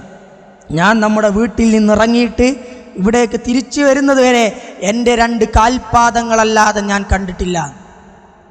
അത്രയും താഴോട്ട് നോക്കി ഒരു അന്യസ്ത്രീയുടെ മുഖമോ ഔറത്തോ നോക്കേണ്ട അവസ്ഥ ഉണ്ടാകരുത് എന്ന് ഉറപ്പിച്ച് താഴേക്ക് നോക്കി 2 കാൽപാദമല്ലാതെ കണ്ടിട്ടില്ല എന്ന് പറയുന്നതിൻ്റെ അർത്ഥം ഞാൻ ഇങ്ങനെ തന്നെ ഇരുന്നു എന്നല്ല. അത്രയും സൂക്ഷ്മതയോടുകൂടിയാണ് നടന്നത്. അത് ചോദിച്ച് അതിൽ ബേജാറായ ഭാര്യയും നമുക്ക് മാതൃകയാണ്, അതിന് മറുപടി കൊടുത്ത ഭർത്താവും നമുക്ക് മാതൃകയാണ്. അല്ലാഹു റബ്ബ് സുബ്ഹാനഹു വ തആല തൗഫീഖ് നൽകി അനുഗ്രഹിക്കുമാറാകട്ടെ. അതുകൊണ്ട് കേൾക്കുന്ന കാര്യങ്ങൾ അത് ജീവിതത്തിൽ പകർത്താനുള്ള ഒരു തൗഫീഖിന് വേണ്ടി നമ്മളെപ്പോഴും പ്രാർത്ഥിക്കുക. സ്വഹാബത്തും നമ്മളും തമ്മിലുള്ള വ്യത്യാസം, മുൻഗാമികളും നമ്മളും തമ്മിലുള്ള വ്യത്യാസം ഇൻഷാ അല്ലാഹ് ഒരു 5 മിനിറ്റ് കൊണ്ട് എന്ത് ചെയ്യാം അവസാനിപ്പിക്കുക. മുൻഗാമികളും നമ്മളും തമ്മിലുള്ള വ്യത്യാസം പറയുന്നതായി കാണാൻ സാധിക്കും. സ്വഹാബത്തിൻ്റെ ലക്ഷ്യം സ്വർഗമായിരുന്നു. നമ്മുടെ ഒരുപാട് ലക്ഷ്യങ്ങളുടെ കൂട്ടത്തിൽപ്പെട്ടതാണെന്ത്? സ്വർഗം. ഒന്നുകൂടി പറയാം, സ്വഹാബത്തിന് ഒരേ ഒരു ലക്ഷ്യം ഉണ്ടായിരുന്നുള്ളൂ, അത് സ്വർഗമാണ്. അതുകൊണ്ട് തന്നെ ആ രംഗത്ത് എന്തെല്ലാം കാര്യങ്ങൾ ഓൽക്ക് ചെയ്യാൻ കഴിയും അതൊക്കെ ഓല് ചെയ്യും, എത്ര അഡ്ജസ്റ്റ് ചെയ്യും. പക്ഷെ നമുക്ക് നമ്മുടെ ലക്ഷ്യം സ്വർഗമല്ല. കുറേ ലക്ഷ്യങ്ങൾ നമുക്കുണ്ട്. ആ കൂട്ടത്തിൽപ്പെട്ടൊരു ലക്ഷ്യമാണ് എന്ത്? സ്വർഗമെന്ന് സ്വഹാബത്തും നമ്മളും തമ്മിലുള്ള വ്യത്യാസം പറയുന്നതായി കാണാൻ സാധിക്കും. അതുകൊണ്ട് തന്നെയാണ് സ്വഹാബത്തിനെ കുറിച്ച് പറയുന്നത്, ലാ തസുബ്ബു അസ്ഹാബി ഫലൗ അന്ന അഹദകും അൻഫഖ മിസ്ല ഉഹദിൻ ദഹബ മാ ബലഗ മുദ്ദ അഹദിൻ വലാ നസീഫഹു. ഒരു ഉഹുദ് മലയോളം, ഉഹുദ് പർവ്വതത്തോളം സ്വർണം നിങ്ങൾ ദാനം ചെയ്താലും എൻ്റെ സ്വഹാബത്ത് കൊടുത്ത ഒരു കൈപ്പിടിയോളം നിങ്ങളുടേത് എത്തുകയില്ല എന്ന് സ്വഹാബത്തിനെ പറയാനുള്ള കാരണം അത് അത്രയും ലക്ഷ്യബോധമുള്ളവരായിരുന്നു, നീയത്ത് ക്ലിയറായിരുന്നവരായിരുന്നു. അതുകൊണ്ട് ആ ഒരു മാർഗത്തിൽ ഇതുവരെ ചെയ്തതൊന്നും പോരാ. നമ്മളെ എല്ലാവരും ചെയ്യുന്ന പോലെ കുറച്ച് നിസ്കാരവും അതുപോലെ തന്നെ റമദാനിലൊരു നോമ്പും അങ്ങനെ കുറച്ച് കാര്യങ്ങൾ ഇങ്ങനെ ചെയ്തു പോകുമ്പോഴേക്ക് കുറേ ചെയ്തു, കുറേ പരിശ്രമിച്ചു, കുറേ എന്ത് ചെയ്തു, ദഅവത്ത് ചെയ്തു, കുറേ മീറ്റിംഗ് കൂടി ചർച്ച ചെയ്തു എന്ന് മനസ്സിനെ സ്വയം തൃപ്തിപ്പെടുത്തുന്നതിനപ്പുറം ഒന്നും ചെയ്തിട്ടില്ല, മതിയായിട്ടില്ല എന്നാകണം നമ്മുടെ മനസ്സിൽ എപ്പോഴും ഉണ്ടാകേണ്ടത്. മഹാനായ ഉസ്മാൻ ഇബ്നു മദ്ഊൻ റളിയല്ലാഹു അൻഹു മരണക്കിടക്കയിൽ കിടക്കുമ്പോൾ അവിടുത്തെ ഭൃത്യ വേലക്കാരിയായ ആള് അദ്ദേഹത്തിൻ്റെ രോഗത്തിൻ്റെ പ്രയാസം കണ്ടപ്പോൾ അദ്ദേഹത്തോട് പറഞ്ഞു, ഇങ്ങനെ അദ്ദേഹം കേൾക്കുന്ന രൂപത്തിൽ പറഞ്ഞു, അതിൻ്റെ രത്നച്ചുരുക്കതാണ്, ഇങ്ങനെ പ്രയാസപ്പെടേണ്ട, ബുദ്ധിമുട്ടേണ്ട, വിഷമിക്കേണ്ട ആവശ്യമൊന്നുമില്ലല്ലോ, നിങ്ങൾക്കൊക്കെ സ്വർഗ്ഗമില്ല ആൾക്കാരല്ലേ എന്നുള്ള രീതിയിൽ സംസാരിച്ചു. ഇത് കേട്ടപ്പോൾ ഉസ്മാൻ ഇബ്നു മദ്ഊൻ റളിയല്ലാഹു അൻഹു അടുക്കൽ നിന്ന് ഈ വാർത്ത പറയുന്നതിൻ്റെ ഇടയിലാണ് റസൂലുള്ളാഹി സ്വല്ലല്ലാഹു അലൈഹി വസല്ലം ഉസ്മാൻ ഇബ്നു മദ്ഊൻ റളിയല്ലാഹു അൻഹുവിനെ സന്ദർശിക്കാൻ വേണ്ടി വീട്ടിലേക്ക് കടന്നു വരുന്നത്. ആ സമയത്ത് പ്രവാചകൻ സല്ലല്ലാഹു അലൈഹി വസല്ലമയുടെ മുഖഭാവം മാറി, സംസാര ശൈലി മാറി. എന്നിട്ട് പറഞ്ഞു, നിനക്കെന്തറിയാം, ഞാൻ അള്ളാഹുവിൻ്റെ പ്രവാചകനാണ്, ഞാൻ ഇന്ന് മരണപ്പെട്ടാൽ അള്ളാഹു എന്നെ കൊണ്ട് എന്ത് ചെയ്യുമെന്നുള്ളത് എനിക്കറിയില്ല എന്ന് പറഞ്ഞുകൊണ്ട് സ്വഹാബിയാണ്, സ്വർഗമുണ്ട്, തെറ്റുകൾ അള്ളാഹു റബ്ബ് സുബ്ഹാനഹു വ തആല പരിഗണിക്കുന്ന വിഭാഗമാണ്, പക്ഷേ ഗുഡ് സർട്ടിഫിക്കറ്റ് കൊടുക്കാനായിട്ടില്ല, സ്വർഗമുണ്ട് എന്ന് ഉറപ്പിച്ച് പറയാനായിട്ടില്ല. പക്ഷേ അത്രയൊന്നും അതിൻ്റെ 100% പോലും ചെയ്യാത്ത നമ്മൾ കുറേ ചെയ്തിട്ടുണ്ട് എന്നുള്ള ആത്മനിർവൃതിയിലാണ് നമ്മളിപ്പോഴും മുന്നോട്ട് പോകുന്നത്. മഹാനായ ഇമാം അഹ്മദ് ബിൻ ഹംബൽ ബാഗ്ദാദിലെ അങ്ങാടിയിലേക്ക് വിറക് വാങ്ങാൻ പോയപ്പോൾ അദ്ദേഹത്തെ തിരിച്ചറിഞ്ഞ നാട്ടുകാർ അദ്ദേഹത്തിൻ്റെ ചുറ്റും കൂടിക്കൊണ്ട് ആ വിറക് കെട്ട് ഞങ്ങൾ വീട്ടിലേക്ക് എത്തിച്ചു തരാം, അങ്ങനെ അദ്ദേഹത്തിന് പ്രത്യേക പരിഗണനയും പ്രത്യേകമായിട്ടുള്ള ഒരു സ്വീകരണവും അദ്ദേഹത്തിന് കൊടുത്തപ്പോൾ ആ സ്വീകരണം എൻ്റെ ദീന് കണ്ടിട്ടാണല്ലോ, ഞാനെന്ന വ്യക്തിയുടെ മഹത്വം ആലോചിച്ചിട്ടാണല്ലോ എന്ന് മനസ്സിലായി ഇമാം അഹ്മദ് ബിൻ ഹംബൽ റഹിമഹുല്ലാ കണ്ണുകൾ ചുവക്കുകയും കരയുകയും ജനങ്ങളെ തട്ടിമാറ്റുകയും എന്നിട്ട് പറഞ്ഞത്, ലൗലാ സത്തറല്ലാഹു അലൈനാ അള്ളാഹു എങ്ങാനും നമ്മുടെ ന്യൂനതകൾ മറച്ചു വെച്ചിട്ടില്ലായിരുന്നുവെങ്കിൽ ജനസമൂഹത്തിൽ നമ്മൾ അപമാനിക്കപ്പെടുമായിരുന്നു. നമ്മൾ ചെയ്ത കർമ്മങ്ങൾ, നമ്മൾ ചിന്തിച്ചത്, പറഞ്ഞത്, ചെയ്തത്, നമ്മൾ ഇടപെട്ടത്, അത്തരത്തിലുള്ള സകല കാര്യങ്ങളും അള്ളാഹു നമ്മുടെ ന്യൂനതകൾ മറച്ചു വെച്ചിട്ടില്ലായിരുന്നെങ്കിൽ നമ്മൾ സമൂഹത്തിൽ വഷളാക്കപ്പെടുമായിരുന്നു എന്ന് പറഞ്ഞ് ജനങ്ങളിൽ നിന്ന് ലഭിച്ച സ്വീകാര്യത കണ്ട് മഹാനായ ഇമാം അഹ്മദ് റഹിമഹുല്ലാ കരഞ്ഞ സംഭവം കാണാൻ സാധിക്കും. ഇതെല്ലാം വലിയ വലിയ മഹാന്മാരായിട്ടും കർമ്മങ്ങളുടെ രംഗത്ത് മുൻപന്തിയിൽ നിന്നിട്ടും ക്ഷമിച്ച് ജീവിച്ചതിനുള്ള ഉദാഹരണങ്ങളാണ്. അതുപോലെ തന്നെ അവർ ആ രംഗത്തൊക്കെല്ലാം കാണിച്ച ഇഖ്ലാസിന്, ആത്മാർത്ഥതയ്ക്കുള്ള ഉദാഹരണങ്ങൾ. അതുകൊണ്ട് അത്രയൊന്നും വരാത്ത നമ്മൾ കേൾക്കുന്ന കാര്യങ്ങൾ എത്രത്തോളം സൂക്ഷ്മമായിക്കൊണ്ട്, എത്രത്തോളം രഹസ്യമായിക്കൊണ്ട്, എത്രത്തോളം ഭംഗിയായി ജീവിതത്തിൽ പകർത്താൻ സാധിക്കുമോ അത്രത്തോളം ജീവിതത്തിൽ പകർത്തുക, അതിനുവേണ്ടി പരിശ്രമിക്കുക.